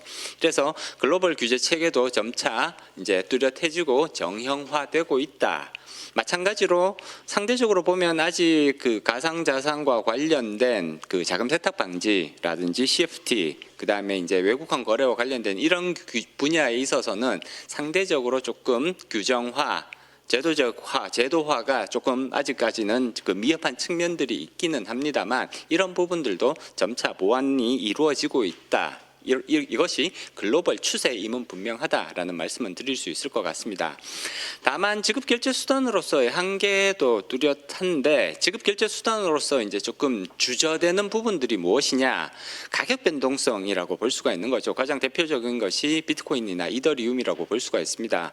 비트코인 같은 경우에는 원래 고안됐던 그 취지를 살펴보면 이거를 지급결제 수단으로 써보자라는 취지로 비트코인이 사실은 고안이 됐던 거잖아요. 그렇기는 하지만 비트코인은 자체적으로 구조적으로 굉장히 취약성을 가지고 있는 것이 이 가격 변동성이 너무 크다 보니까 실질적으로 이것을 지급결제 수단으로 쓰기에는 너무나 부담스러울 수밖에 없다는 거죠. 받는 쪽에서도 언제 비트코인 가격이 폭락을 할지 모른다. 최근 들어서 비트코인 가격이 많이 떨어졌잖아요. 떨어지고 있잖아요.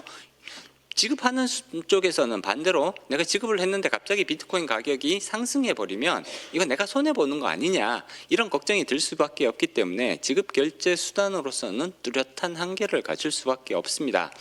앞서 이제 정영기 변호사님이 발표해 주신 내용 중에도 그런 부분들이 포함되어 있었는데요. 그러다 보니까 결국은 이 가상자산과 관련된 그런 이제 국가적인 초국가적인 범죄에 있어서 주요 매개체가 되는 것은 오히려 비트코인이나 이더리움의 비중은 상당히 낮고요. 뭐 없는 것은 아닙니다만 대부분이 사실은 그 가치가 어느 정도 안정적으로 유지될 수 있는 스테이블 코인이 메인이 될 수밖에 없다라는 거죠. 그래서 지급 결제 수단으로 활용되는 가상자산에 있어서 결국은 스테이블 코인이 메인으로 등장할 수밖에 없는 것이고요. 앞으로도 그 초국가적인 범죄에 있어서 이제 활용되는 그런 측면들도 비트코인보다는 오히려 스테이블 코인이 훨씬 더 가능성이 높다라는 말씀을 드릴 수가 있습니다.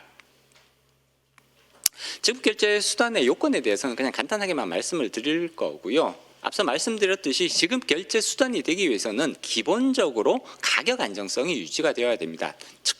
특정 범위 내에서 안정적으로 가치가 유지되어야만 이것을 사람들은 지급 결제 수단으로 쓸 수 있겠구나라는 그런 생각을 하게 되는 거거든요. 그래서 가격 안정성 유지는 지급 결제 수단이 가져야 될 가장 중요한 특성 중에 하나라고 말씀을 드릴 수 있을 것 같고요.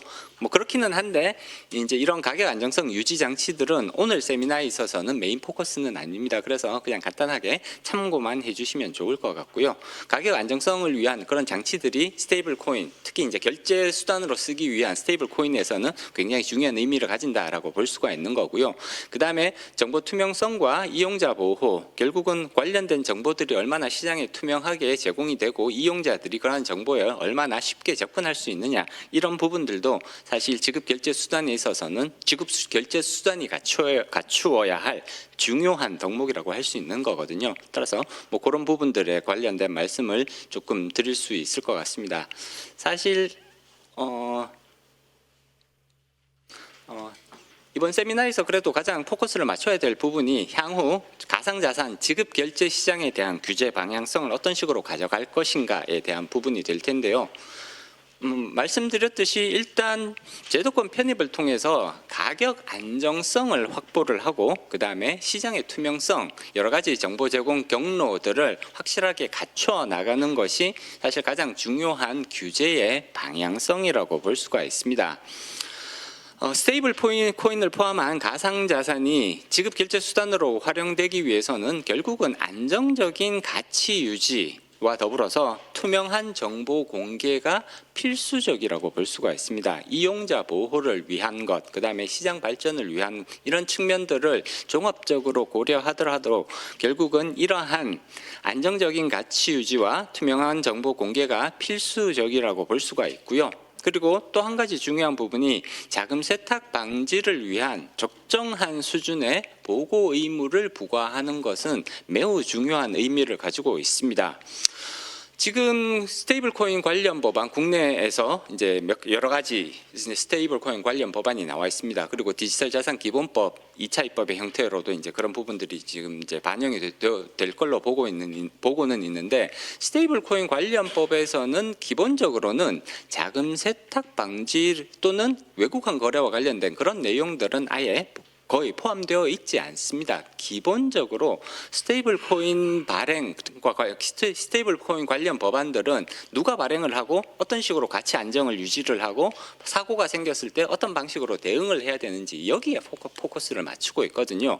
그리고 오히려 공통적으로 관찰되는 그런 입법 자세들은 자금 세탁과 관련된 그런 행위 규제들은 스테이블 코인 법안에서 자체적으로 설정을 하는 것이 아니라 자금 세탁과 관련된 특화된 법률, 다시 말해서 특근법으로 위임을 하는 태도를 보이고 있습니다. 외국환 거래와 관련된 내용도 스테이블 코인 법안에서 직접적으로 규제를 하는 것이 아니라 외국환 거래법에 위임을 하는 방식으로 지금 이제 입법 자세, 입법 방향성이 맞춰져 있거든요. 그렇기 때문에 앞서 토론자분들께서도 지적을 해주셨는데 스테이블 코인과 관련된 법안이 통과가 되더라도 결국은 특근법에서 이러한 그 스테이블 코인과 관련된 그런 서비스 제공자들이 어떠한 의무 보고 의무라든지 이런 의무들을 어떤 식으로 담당을 해야 되는지, 마찬가지로 외국환 거래에 있어서는 이 스테이블 코인 발행 그리고 서비스 제공업자들이 어떠한 의무, 정보 보고 의무라든지 이런 부분들을 어떻게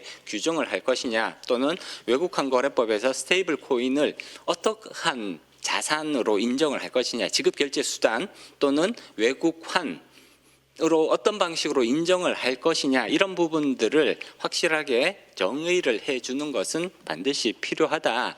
외국환 거래법, 특근법, 그리고 스테이블 코인 관련 법안, 이런 것들이 다 종합적인 체계를 이룰 때 전체적인 지급 결제 수단과 관련된 생태계가 제대로 형성될 수 있다라는 말씀을 드릴 수 있을 것 같습니다. 가치 유지와 관련된 부분은 간단하게 넘어가도록 하고요. 일단 자금 세탁 방지 의무에 있어서는 말씀드렸듯이 일단 스테이블 코인 발행자 같은 경우에는 지급 결제용 이제 그 발행 및 상환을 위한 이용자 지갑 등록, 그러니까 이용자 지갑을 등록할 경우에 대해서는 고객 확인 의무를 부과하는 그러한 이제 조치들이 필요하다, 이렇게 말씀드릴 수 있을 것 같고요. 그리고 대규모 자본 이동이라든지 또는 세금과 관련된 그런 이제 세금 회피를 위한 그런 이제 거래, 국외 이전 거래를 막기 위한 규제 강화 장치는 반드시 필요하다라고 말씀드릴 수 있을 것 같습니다. 예를 들어서 스테이블 코인 발행인이라든지 또는 디지털 자산 서비스 제공업자들은 동일한 명의로 일거래일 동안 특정 금액 이상, 뭐 특정 금액은 이제 그 충분한 논의를 거쳐서 그 기준을 마련할 필요성이 있을 텐데, 예를 들자면 뭐 한 1천만 원이라든지 또는 그 이상의 그런 범위에 대해서 지급 결제용 가상자산, 스테이블 코인 같은 것들이 해당되는 거겠죠. 지급 결제용 가상자산이 국외의 지갑 주소 등으로 발행되거나 또는 상환되는 경우에는 금융당국에 자동적으로 보고할 수 있는 그런 시스템을 갖춰 나가는 것은 중요한 의미를 가진다고 볼 수가 있습니다. 개인이 사망한 경우 그가 보유하고 있던 지급 결제용 가상자산에 대해서는 상속 개시일부터 국외 지갑 주소 등으로 이전하는 행위를 제한한다든지 이런 이제 보완적인 조치들도 필요하다고 볼 수가 있는 것이고요. 그리고 지급결제용 가상자산이 동일한 명의로 특정 기준을 초과를 해서 국외의 지갑 주소 등으로 발행되거나 또는 그로부터 상환되는 경우 거기에 대해서 필요하다면 일시적인 거래 정지라든지 상환의 보류라든지 이런 조치들을 할 수 있는 권한을 부여하는 이러한 방식의 규정은 필요하다라고 말씀드릴 수가 있겠죠. 그리고 특근법상 앞서도 이제 계속해서 이제 자금 세탁 방지와 관련해서 특근법에 이러한 내용들을 반영하는 것이 중요하다라는 말씀을 계속해서 드리고 있습니다. 현재도 가상자산 서비스 제공자는 고객 확인이라든지 의심 거래 보고, 그다음에 고액 현금 거래 보고, 내부 통제 뭐 이런 부분들에 대해서 의무를 부담을 하고 있습니다. 이미 이제 이런 의무들이 부과되고는 있습니다만, 사실 스테이블 코인 발행이 허용이 되고 발행이 본격화되면 이런 부분들에 있어서 여러 가지 추가적인 문제들이 생길 수가 있습니다. 그렇기 때문에 특근법 사항에서도 이러한 이제 가상자산 발행자 그리고 가상자산 서비스를 제공하는 서비스 제공업자들에게 대해서 이러한 자금 세탁 방지와 트래블 룰과 관련된 그런 규정을 엄격하게 적용하는 것은 반드시 필요하다라고 말씀드릴 수가 있죠.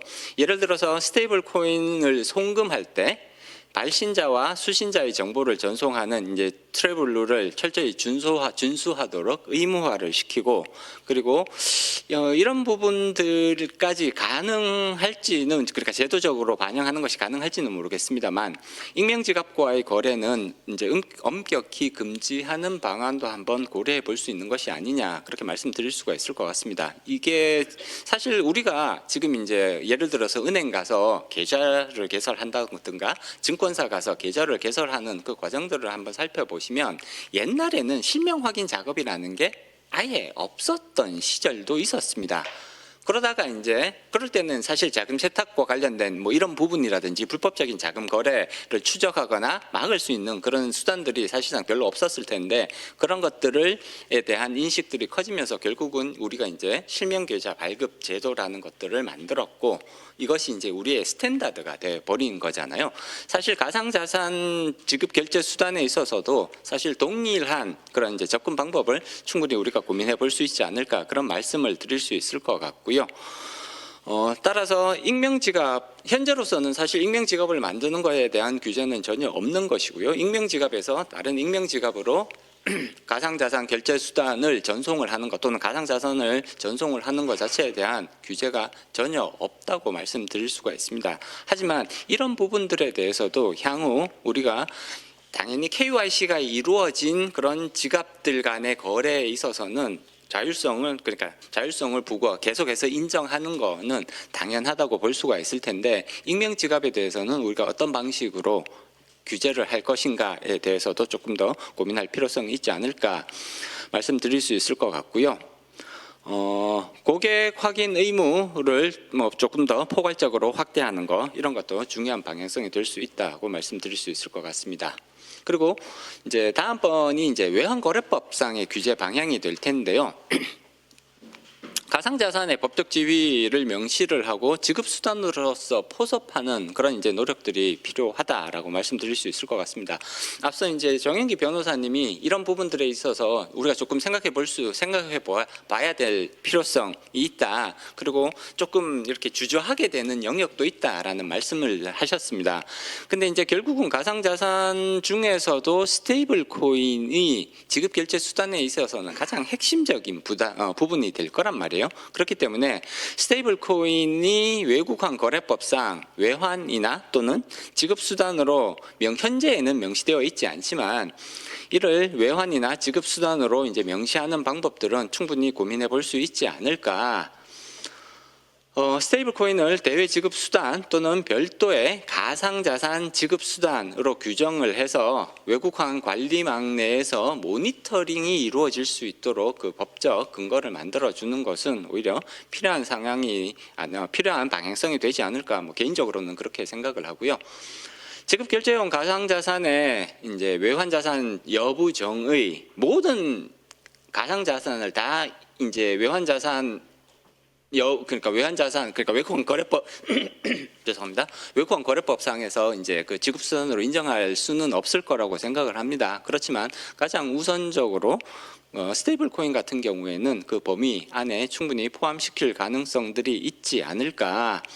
원화 표시 스테이블 코인 가장 우선적으로 생각할 수 있는 것이 당연히 원화 표시 스테이블 코인, 그다음에 외화 그러니까 달러 표시 스테이블 코인, 뭐 반드시 달러 표시일 필요까지는 없겠습니다만 이 두 가지가 이제 메인이 될 것 같은데 이 두 가지를 기본적으로 상정을 해서 어떠한 방식으로 외국환 거래법에서 인정을 할 것인지 예를 들자면 뭐 이건 순전히 이제 개인적인 견해입니다. 그 US 달러 기반의 스테이블 코인은 외환이나 또는 외화 자산으로 이제 간주를 하고 원화 기반의 스테이블 코인은 국내 통화 기반의 지급 결제 수단으로 분류를 하게 된다면 외국환 거래법을 적용하는 데 있어서 이제 상당 부분 조금 규제의 방향성이 명확해질 수 있지 않을까. 그리고 그런 것들이 조금 더 축적이 된다면 이제 가상자산을 유형별로 분류를 해서 조금 더 이렇게 이제 더 디테일화시키는 그런 작업들도 가능하지 않을까 이렇게 말씀드릴 수 있을 것 같고요. 그리고 해외 송금 및 결제 신고에 있어서 이제 보고 의무를 강화하는 이러한 방향성도 필요하다고 볼 수가 있을 것 같습니다. 가상자산 일정 금액 이상의 가상자산 그러니까 주로 이제 스테이블 코인이 될 텐데 스테이블 코인을 해외로 출고하거나 이를 통해서 이제 대금을 결제하는 경우에는 외국환 은행이나 관세청에 사전에 신고를 하거나 사후 보고를 하는 이런 체계들을 마련하는 거 이런 방향성은 충분히 우리가 이제 생각해 볼 수가 있을 것 같고요. 그리고 실시간 자금 흐름들을 조금 파악할 필요성이 있기 때문에 이제 외환 모니터링 시스템 가상자산 거래소의 출고 데이터 주로 이제 출고 데이터를 활용을 해서 외환 모니터링 시스템과 연계를 한다든지 이러한 방향성의 그런 이제 제도적 보완, 시스템 보완은 충분히 고민해 볼 수 있을 것 같습니다. 그리고 이제 앞서 외환 업무와 관련된 그런 부분들의 말씀을 해주셨는데 요 이제 외환 업무 규제와 관련된 부분들은 아마 정영기 변호사님께서 뭐 충분히 설명을 해주신 것 같습니다. 그래서 이 부분은 이제 간단하게 넘어가도록 하고요. 그리고 범부처 간의 협력 강화도 굉장히 중요한 의미를 가진다고 볼 수가 있습니다. 지금 관세청이라든지 그다음에 금융정보분석원 그다음에 금융위원회라든지 이런 이제 금융감독원까지 이 병부처 간의 그런 이제 그 불법 외환 거래라든지 또는 그 자금 세탁과 관련된 이런 부분들은 정보 공유, 부처 간의 정보 공유도 상당히 중요한 의미를 가진다고 볼 수가 있습니다. 그렇기 때문에 의심 거래라고 판단이 될 수 있는 내지는 그렇게 이제 추측이 되는 그런 부분들, 그런 정보들이 있다면 범부처 간의 이러한 정보들이 신속하게 공유될 수 있는 그런 부처 간의 협력 체계도 마련할 필요성이 있을 것 같습니다. 제 발제는 여기까지 이제 마무리 짓도록 하겠습니다. 경청해 주셔서 감사합니다.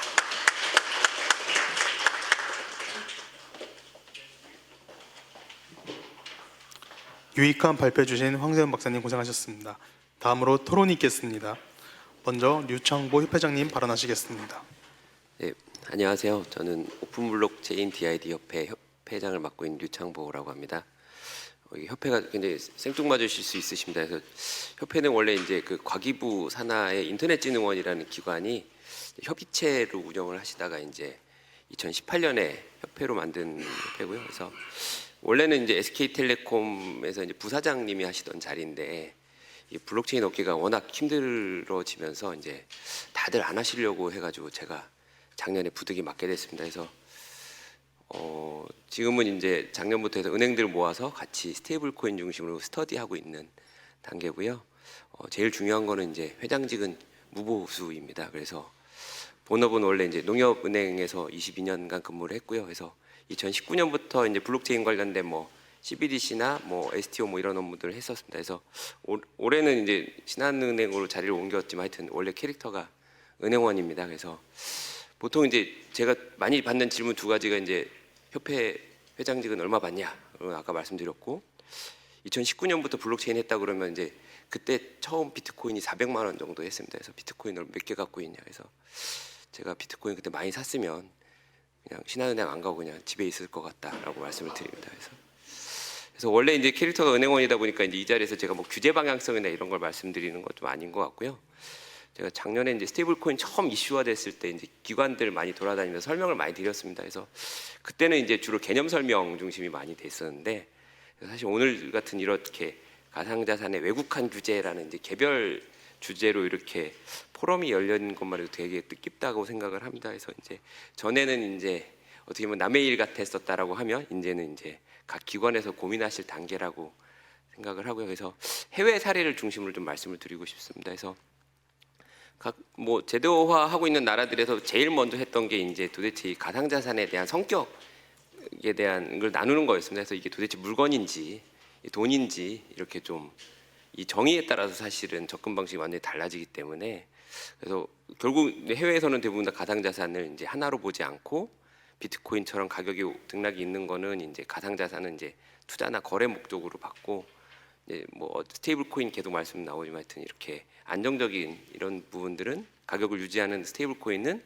뭐 결제 송금에 쓰이는 그래서 이제 자금 이동이나 외환 규제로 지금 풀고 있습니다. 그래서 이렇게 해서 계속 하고 있고 결국 당국들도 그 돈처럼 쓰이는 것 그리고 투자 대상으로 나누는 것 이렇게 나눠서 규제를 하고 있습니다. 그래서 뭐 이유는 뭐 워낙 미카라는 규제를 많이들 말씀을 하시는데요. 그래서 이게 이유는 어쨌든 돈처럼 쓰이니까 그럼 기존 금융 질서 안에서 놓고 봐야 된다라고 생각을 하신 것 같습니다. 그래서 우리나라도 이제 EU의 법률을 많이 보시고 계시는 걸로 알고 있고요. 그래서 저는 이제 사실 법보다는 이제 시장을 보는 입장이다 보니까 제가 주목하는 건 최근에 이제 키발리스라고 발음을 좀 잘해야 됩니다. 그래서 이게 이제 이 은행 12개, 뭐 ING나 뭐 BNP 파리바, BBVA 같이 큰 은행들 12개가 모여서 그 스테이블 코인, 유로 스테이블 코인을 발행하는 합작법인을 만들었습니다. 그래서 만들어진 지는 얼마 안 됐고요. 그래서 중요한 거는 이런 키발리스 같은 구조가 처음부터 이런 구조가 나올 거라고 생각을 하고 한 게 아니고 결국 이런 외환이나 결제 질서가 이렇게 그 어떻게 우리가 대응해야 되는가라는 시장에서 대응한 결과물인 것 같습니다. 그리고 일본 같은 경우는 또 이제 또 굉장히 좀 보수적으로 접근을 했습니다. 그래서 해외에서 만들어진 가상자산이라고 하더라도 일본 안에서 돈처럼 쓰이면 일본 기준으로 본다라는 기준으로 하셨습니다. 그래서 USDC 같은 경우는 이미 발행을 할 때 미국에서 국채를 준비자산으로 적립을 하는데 일본 같은 경우는 일본 안에서 유통하는 그 규모만큼은 또 별도로 준비자산을 이중으로 적립을 하도록 했습니다. 그래서 뭐 과도한 규제라고 할 수도 있지만 이게 뭐 자금 이동을 조금 파악하고 문제가 생겼을 때 대응하기 위한 저는 현실적인 방식이라고 이해를 하고 있습니다. 그래서 뭐 해외 사례들 대부분 다 보면 어쨌든 가상자산 하나로 보지 않고 이렇게 두 개로 나눠서 보고 있다. 그래서 보시면 될 것 같습니다. 그래서 저는 그래서 이제 계속 해외 쪽을 보면서 그 나라에 있는 플레이어들이랑 뭐 은행원이니까 이제 돈을 어떻게 벌어야 되는가라는 생각을 많이 하는데, 그래서 우리나라에서 발행한 원화 스테이블 코인 나왔을 때 뭐 예를 들면 EU 쪽, 그러니까 유럽으로 보내려고 하는 이제 그런 걸 사실 좀 고민을 좀 하고 있습니다. 그래서 근데 그런 부분들에서 한 가지 말씀드리고 싶은 거는 이런 테스트를 좀 해볼 수 있는 환경이 있었으면 좋겠다라는 생각을 합니다. 그래서 실무적으로 고민해야 될 게 되게 많습니다. 사실 뭐 예를 들면 서로 얘기하는 게 환율은 뭘로 쓸 거냐, 그리고 받는 사람이 블록체인 지갑이 없을 때는 뭘로 어떻게 보낼 거냐. 그럼 뭐 이제 뭐 너희와 우리가 서로 통신할 수 있는 뭐 체계가 뭐가 있냐, 이런 그 실무적인 경험들이 많이 있고 그 질문들이 많이 나오고 있고요. 사실 이런 게 조금 잘못 테스트하면 은행들은 좀 그런 게 있습니다. 그래서 이게 가상자산 알선 행위가 될 수 있다 보니까 되게 조심스럽게 연구만 하고 있는 단계다 보니 실제로 이런 프로세스를 돌려보면 법이나 이런 데 시행령에 좀 제도 반영해야 될 사항들도 나오지 않을까. 좀 이렇게 안정적으로 테스트해 볼 수 있는 걸 해봤으면 좋겠다는 생각을 합니다. 뭐 청장님 계시니까 무역금융을 한번 해보고 싶은데 사실 무역금융은 그 은행 내부에서도 되게 어려운 고난이도 업무라서 기피 업무입니다. 그래서 이게 굉장히 심오한 업무라서 무역금융 쪽은 저희가 테스트하기는 좀 어려운 상황이고요. 그래서 저는 이제 뭐 이런 규제 방향성들보다는 이제 해외 나라에서 다른 나라에서 어떻게 이제 정리하고 있는지 그런 말씀을 드리려고 합니다. 그래서 앞으로 이런 그 기관들 쪽에서도 어떤 그 이해하는 데 좀 도움이 되는 일 좀 희망을 합니다. 감사합니다.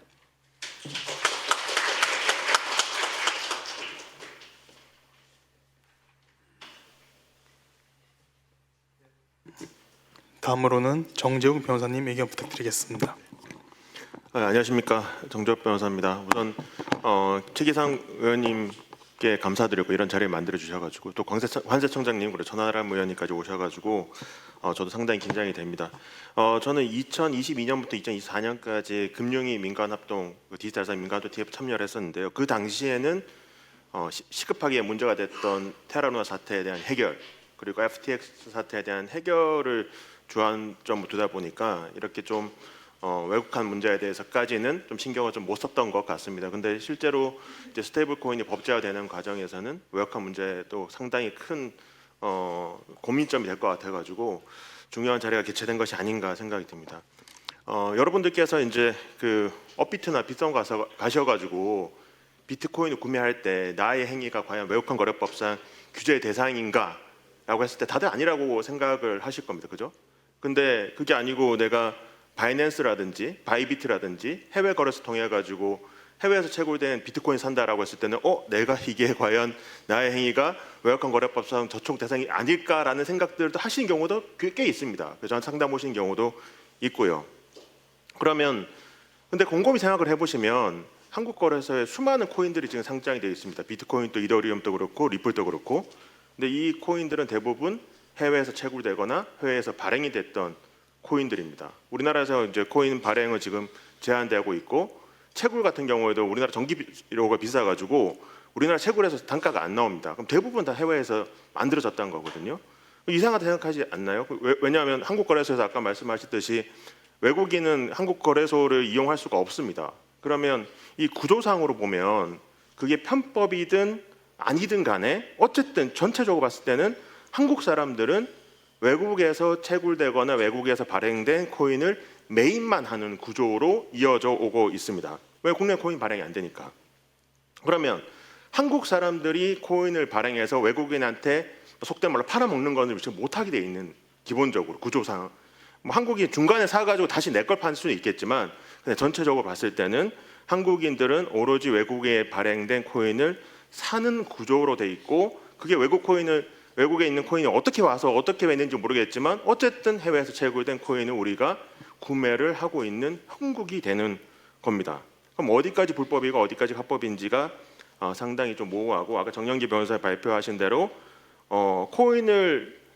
내가 코인 거래하는 게 과연 외국화 거래법 적용 대상인가 했을 때 법원도 상당히 어려움을 겪고 있습니다. 저도 제가 했던 예를 들면 3가지 사건을 말씀을 드리면 간단하게, 우리가 이제 그 예전에 막 코인 열풍이 불었을 때는 한국의 비트코인 가격이 더 비쌌어요. 그러니까 외국에 있는 거래소 비트코인 가격이 더 쌉니다. 그러면 해외에 계좌 있는 분들은 당연히 내가 해외로 달러를 보내든지 어떻게 돈을 보내가지고 외국에 있는 비트코인 사가지고 한국에 전송시켜가지고 한국에 팔아먹으면 돈을 벌잖아요. 그 자체로. 예를 들어 한국의 비트코인 가격이 1억 원인데 외국에는 5천만 원이다. 그럼 어쨌든 송금수를 들더라도 외국에 내 계좌로 보내가지고 코인베이스에서 비트코인 사가지고 한국에 보내면 그 자체로 엄청난 이득이지 않습니까? 그래서 제가 했던 사건 중에 하나가 한 400여 차례에 걸쳐가지고 총 금액으로 13억 원을 보냈어요. 근데 이게 커 보이지만 실제로 이제 종잣돈은 작은 거죠. 왜냐하면 계속 보내고 반복하다 보니까 누적 거래 금액이 13억이 됐던 겁니다. 근데 여기에 대해서 이제 외국환 거래법 위반이 아니냐, 사실 관세청에서 문제를 삼아서 온 사건인데 이게 무죄가 나왔습니다. 근데 그게 이제 곰곰이 생각을 해보면 외국환 거래법상 자본 거래는 지금은 20억을 초과하면 형사처벌 대상이고요. 경상 거래는 50억입니다. 근데 요 당시 할 때는 자본 거래는 10억이었고 경상 거래는 25억이었어요. 그러니까 이제 검찰에서 이거 기소한 게 총 거래 대금이 13억 아니냐 해서 기소를 한 거예요.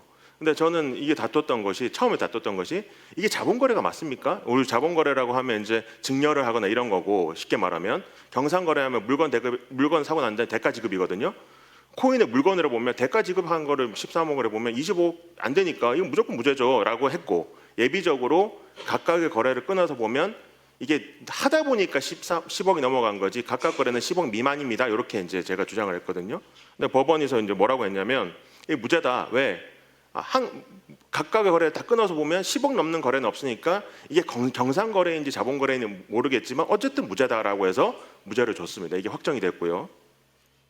근데 이제 또 어떤 사례에서는 이제 카지노에 보면 그 카지노를 좀 활성화시키기 위해 가지고 막 중국 사람들 오잖아요. 그러면 거기에서 칩도 빌려주고 이런 사람들이 있습니다. 모집한 사람들이. 그러니까 중국에 있는 사람들이 한국에서 송금하기가 좀 까다로우니까 이제 이 사람들이 그 중국에 오신 분들한테 칩을 빌려줘요. 근데 여기에 대해서 이제 중국이 현지 계좌로 위안화를 받고 그걸 다시 비트코인 전송해 가지고 원화로 환전을 했던 사안인데, 여기에 대해서 이제 유죄로 판단합니다. 우리 법원이.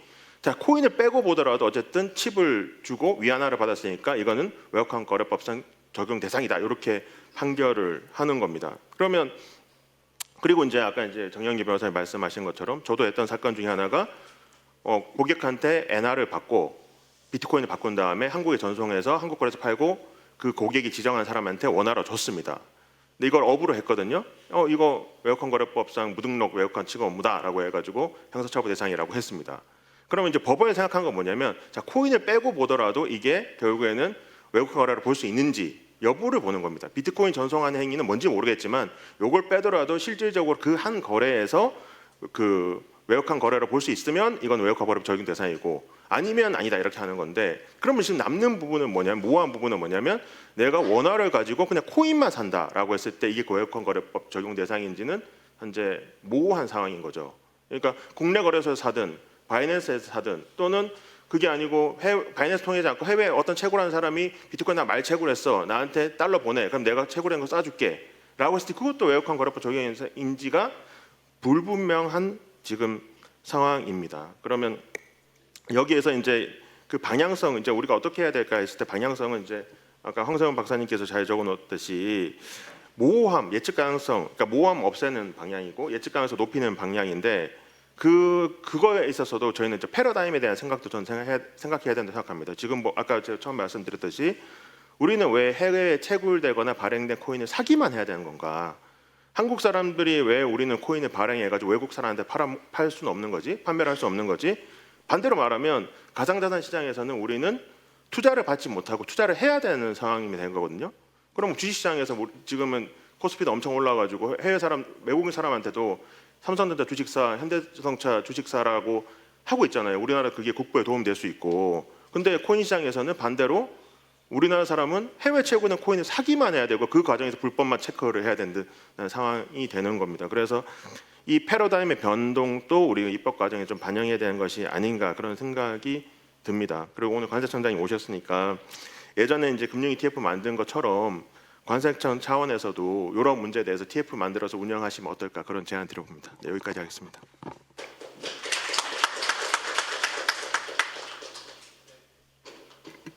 좋은 의견 감사드립니다. 마지막으로 손선영 과장님 토론 듣겠습니다. 재정경제부 외환분석과 손선영 과장입니다. 오늘 우선 이렇게 중요한 주제를 가지고 이런 정책 세미나를 마련해 주셔서 감사드리고 발제자 또 토론자분들을 통해서 유익한 그런 코멘트를 많이 들을 수 있었습니다. 기본적으로 이제 가상자산을 통한 불법 거래나 자금 세탁 방지를 위한 규제 필요성에 공감을 하고 또 특히 스테이블 코인이 일상 거래로 확대되거나 특히 거래소 밖에서의 거래, P2P 거래 또는 익명성을 바탕으로 한 거래들이 많이 확산될 경우에 규제 우회가 더욱더 용이해지는 시점에서 어떤 규제 필요성에 적극 공감하는 상황입니다. 저희는 이제 이 스테이블 코인이 국경 간 이동하는 경우에 이것을 어떤 식으로 규제를 지금 현재는 이제 입법 공백 상태에 있는데 어떻게 규제해야 될 것인가에 대한 방향이 있어가지고 외국환 거래법상 동일한 거래 유형에 대해서는 동일한 규율을 적용해야 해서 규제 차익을 해소하겠다라는 정책 방향을 가지고 있고요. 앞서 이제 토론자분들께서 이제 입법 형식에 대해서 많이 말씀을 해주셨는데 지금 그 외국환 거래법상 지급수단, 대외 지급수단에 포함을 할 것인지 아니면은 별도의 정의를 둬서 다른 체계로 규율을 할 것인지에 대한 거는 좀 고민이 필요한 부분 같습니다. 일단은 대외 지급수단에 들어올 경우에는 기본적으로 기존에 있는 외국환에 대한 규제 체제가 자동으로 적용되는 방식이기 때문에 이런 규제 체계가 과연 적합한 것인지 아니면 별도 그러니까 스테이블 코인 또는 가상자산의 그런 거래 특수성을 반영을 해서 별도 규정을 통한 체계로 가야 될 것인지에 대해서는 어떤 규제 실효성이나 아니면 그 외국환 거래 체계의 적합성을 종합적으로 고려해서 판단을 해야 될 것 같습니다. 그리고 이제 기본적으로 동일 거래에 대한 동일 규제라는 측면에서 볼 때 외국환 거래법상의 다양한 이제 자본 거래 유형이 있는데 이 방식들을 이제 스테이블 코인에도 똑같이 적용을 할 것인지 이제 그렇게 된다면 이제 이게 과연 너무나 과도한 규제가 될 것인지 아니면 어느 정도 스테이블 코인 가상자산의 거래의 특수성이나 그런 부분을 감안해서 규제 체계를 좀 달리 가야 될 것인지 그런 규제의 강도 부분에 대해서도 또 좀 더 추가적인 고민이 필요한 부분 같습니다. 어떤 스테이블 코인 가상자산을 통한 불법 우회 거래는 방지하면서도 어떤 디지털 금융 혁신을 저해하지 않는 그런 방식의 합리적인 규율 방안을 마련해 나가야 될 것 같고요. 말씀해 주신 바대로 지금 가상자산, 그러니까 스테이블 코인 국내 발행과 관련해서는 디지자산 2단계 법안이 이제 논의를 하고 있는데 여기서는 기본적으로 이제 발행인 요건 등을 중심으로 논의가 되고 있고 이 부분이 국경 간 이동에 대한 규율 부분에 대해서는 궁극적으로는 외국환 거래법 상에서 규율 체계를 마련해야 될 것 같습니다. 그리고 이제 모니터링에 대해서는 현재 이제 국경 간 가상자산 거래 관련된 사업자 등록이나 이런 거래 내역을 보고 의무하는 내용을 중심으로 외국환 거래법 개정안이 국회에서 논의를 되고 있는데요. 이렇게 논의되는 이제 이 법안이 통과될 경우에 이 취합된 정보를 바탕으로 자본 유출입에 대한 정보를 좀 분석을 할 수 있을 것 같고 또 이 거래 내역들이 관세청이나 FIU 등을 통해 유관기관과 정보를 공유함으로써 이제 불법 거래를 좀 방지하고 우회 거래를 억제하는 데 좀 도움이 될 것 같습니다. 그래서 이 현재 논의 중인 외국환 거래법 개정안이 이제 조속히 통과되면은 저희가 좀 더 모니터링 체계를 구축하는 데 많이 도움이 될 것 같습니다. 감사합니다.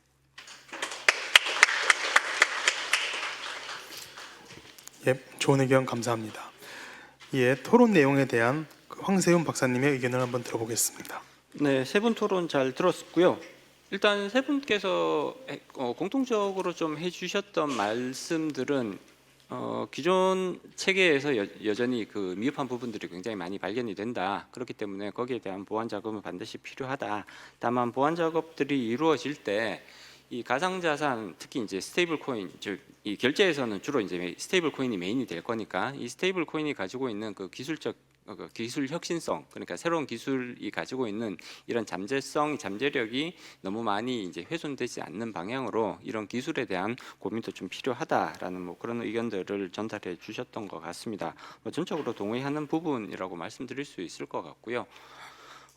스테이블 코인이 이게 이제 조금 다양한 서비스에 활용되기 위해서는 결국은 그 서비스를 제공하는 금융회사들 또는 스테이블 코인 서비스 제공업자들이 어떤 의무를 부담을 하고 그런 의무를 제대로 부담하지 못했을 때, 실행하지 못했을 때 어떠한 처벌을 받게 될 건지 거기에 대한 예측 가능성을 부여하는 것이 사실은 상당히 중요하다고 볼 수가 있습니다. 그래야 이러한 새로운 서비스를 개발할 수 있을지, 아니면 이런 고객들을 대상으로 이런 서비스를 제공하는 것이 괜찮은 것인지 뭐 이런 부분들에 대해서 예측 가능성들이 생기는 거잖아요. 그렇기 때문에 그런 부분들에 있어서는 입법 과정에서 조금 더 그 고민들이 있어야 되지 않을까라는 말씀을 드릴 수 있을 것 같고요. 이제 마지막으로 조금 이렇게 당부드리고 싶은 거는, 사실 우리나라는 지금 이 관련 입법에 있어서 다른 국가들에 비해서 조금 이미 좀 뒤처지고 있는 것이 아닌가라는 걱정이 개인적으로는 좀 이미 들기 시작합니다.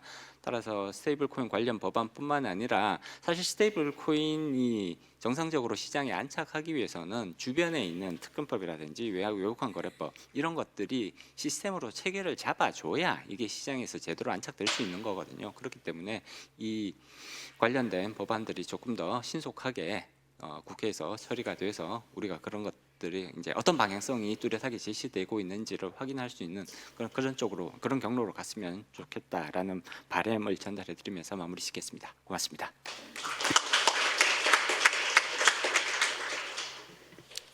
네, 이어서 잠시 패널 간 토의 시간을 갖도록 하겠습니다. 자리에 앉아 계신 패널분들 중에서 혹시 추가로 의견을 개진하고 싶으시거나 다른 패널분께 질문이 있으신 분은 손을 들어주시기 바랍니다.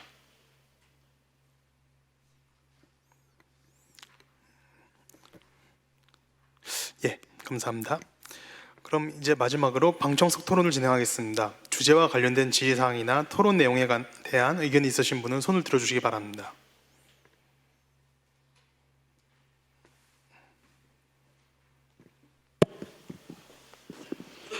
네, 가산동에서 온 청년 박순규입니다.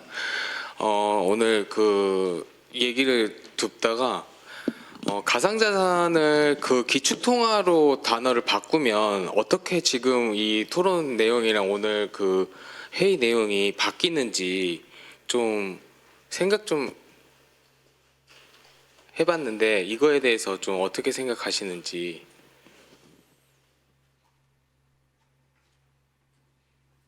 네, 가상자산이 기축통화가 된다라는 얘기는 가상자산, 물론 이제 어떤 종류의 가상자산을 염두에 두고 하시는 말씀인지까지는 제가 정확히 판단하기는 어렵습니다만 아마 스테이블 코인 쪽을 조금 염두에 두고 계시는 게 아닌가라는 이제 짐작은 드는데, 가상자산이 기축통화가 된다는 얘기는 가상자산이 완전히 화폐로서 기능을 하게 된다는 것을 의미하는 거잖아요. 근데 가상자산은 현재의 상황에서는 특히 스테이블 코인이라고 하더라도 뭐 비트코인이나 이더리움 같은 경우에는 그러한 화폐의 기능을 아직까지 그 근처에 충분히 도달하지 못하고 있다라고 평가를 해야 될 것 같습니다. 화폐로서의 기능을 하려면 말씀드렸듯이 이게 안정적인 가치 저장 수단이라는 그런 뚜렷한 신뢰가 확보가 돼야 이게 가능한 거거든요. 그렇기 때문에 현재 가장 대표적인 가상자산인 비트코인이나 이더리움 같은 경우에는 그러한 기축통화의 역할을 현재로서 하게 될 가능성은 상당히 떨어져 보인다. 그나마 조금 근접하고 있는 것들이 결국은 스테이블 코인이 될 텐데, 스테이블 코인을 화폐로서 그러니까 화폐와 등가물로 인정하기에는 여전히 격차들이 꽤 있다라는 말씀을 드릴 수밖에 없습니다. 화폐가 되기 위해서는 스테이블 코인은 화폐로서의 기능, 다시 말해서 지급 결제 수단으로서의 기능은 가지고 있습니다만 화폐가 가지고 있는 그러한 종합적인 여러 가지 기능들을 모두 복제해 놓은 그런 상품은 아니라고 봐야 되는 거거든요. 그렇기 때문에 스테이블 코인이 기축통화의 지위를 확보하는 것은 현재로서는 아직까지는 조금 좀 이 격차가 꽤 있는 상황이다라는 말씀을 드릴 수 있을 것 같습니다. 네, 좋은 답변 감사드립니다. 예, 제가 한마디 보태면은 그 스테이블 코인 같은 경우에는 지급 결제 수단으로 쓰인다고 해도 이게 그 기능상으로만 보면은 이게 그 전근법상의 선불전자 지급 수단하고 완전히 동일합니다. 그게 이제 카카오페이나 우리 뭐 이런 그 각종 페이 같은 것을 그 기축 코인이나 기축 통화로 볼 수 없는 것처럼 그 이제 그 가상자산 인 그 스테이블 코인을 기축 통화지위로 올려놓을 수는 조금 없는 거고요. 다만 그 스테이블 코인이 그 기축 코인으로서 역할을 하는 경우는 거래소에서 어떤 교환의 그 대상 이제 교환의 매개체로서 그 표시되는, 그래서 뭐 우리 업비트나 이런 데 가도 USDT 시장이나 이런 게 있거든요. 그러면 그 USDT 같은 게 테더 같은 게 거기서 이제 기축 코인의 역할을 하고 있는 겁니다. 그래서 이제 그런 관점에서 이해를 하셔야지 이게 이제 그 코인이 어떤 통화와 등가물이다 이렇게는 지금은 접근하기가 조금 어려운 상황인 것 같습니다. 예, 혹시 다른 질문 있으신지 한번 여쭤보고 싶습니다.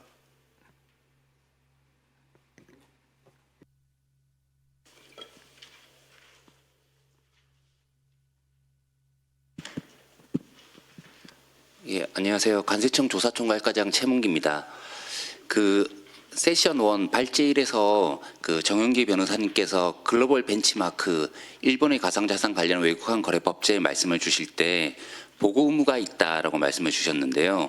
그 교환업자 저희가 말하고 있는 가상자산 뭐 거래소를 통한 거래는 면제가 되고 개인 간 거래 당사자의 경우에는 일정 금액 초과 시 거래 내용을 보고하도록 되어 있다라고 되어 있는데 혹시 이런 보고를 하지 않았을 경우에 어떻게 이게 보고를 하지 않았다는 부분들을 확인을 할 수 있는지 그 부분이 조금 궁금합니다. 사실 그 부분이 제일 그 이슈예요. 저희가 사실은 이게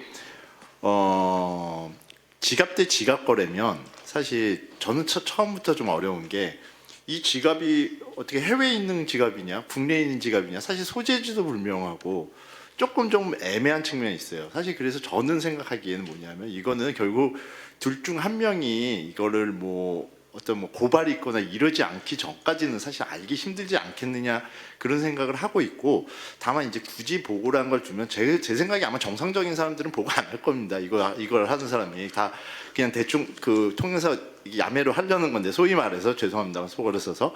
근데 그 사람들에 대해서 나중에 발칵이 됐을 때 아까 전에 말씀드렸듯이 지금 법제하에서 이 보고 의무 불이행, 그때는 이제 보고 의무 불이행으로 이제 제재를 할 수가 있는데 지금은 만약 보고 의무 자체가 없으면 사실은 좀 등록, 아까 전에 말씀드린 자기 이익을 했다고 하면 외국하는 업무 등록 미행으로도 보기도 어렵고 좀 애매한 측면이 있는데, 어떤 사후적인 그 통제적인 절차에 있어서 조금 하나의 수단을 더해주는 측면이 있지 않을까, 저는 그런 생각이 듭니다. 사실은 말씀하신 대로 그거는 되게 어렵죠.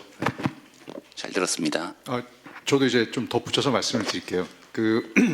사실 다른 나라의 경우도 뭐 관세 관련 외환거래 관련된 부분은 아니지만 국세 관련된 이제 과세가 시행을 하고 있는 나라도 있어요. 그래서 우리나라도 27년 1월부터 이제 과세를 시행하는데 일단은 신고 의무가 기본입니다. 근데 이제 신고를 하지 않았을 경우에 어떻게 할 거냐? 근데 그거에 대한 답은 사실은 찾기가 어렵습니다. 제도적으로는. 그렇다면 그거는 결국엔 아까 제가 말씀드렸던 것처럼 온체인에 대한 분석을 통해서 인지된 체납자들, 탈세자들을 찾듯이 관세나 외화 거래 관련된 부분도 그런 형태로 찾아야지만이 인지가 가능하시다, 이렇게 말씀드릴 수 있겠습니다. 잘 들었습니다.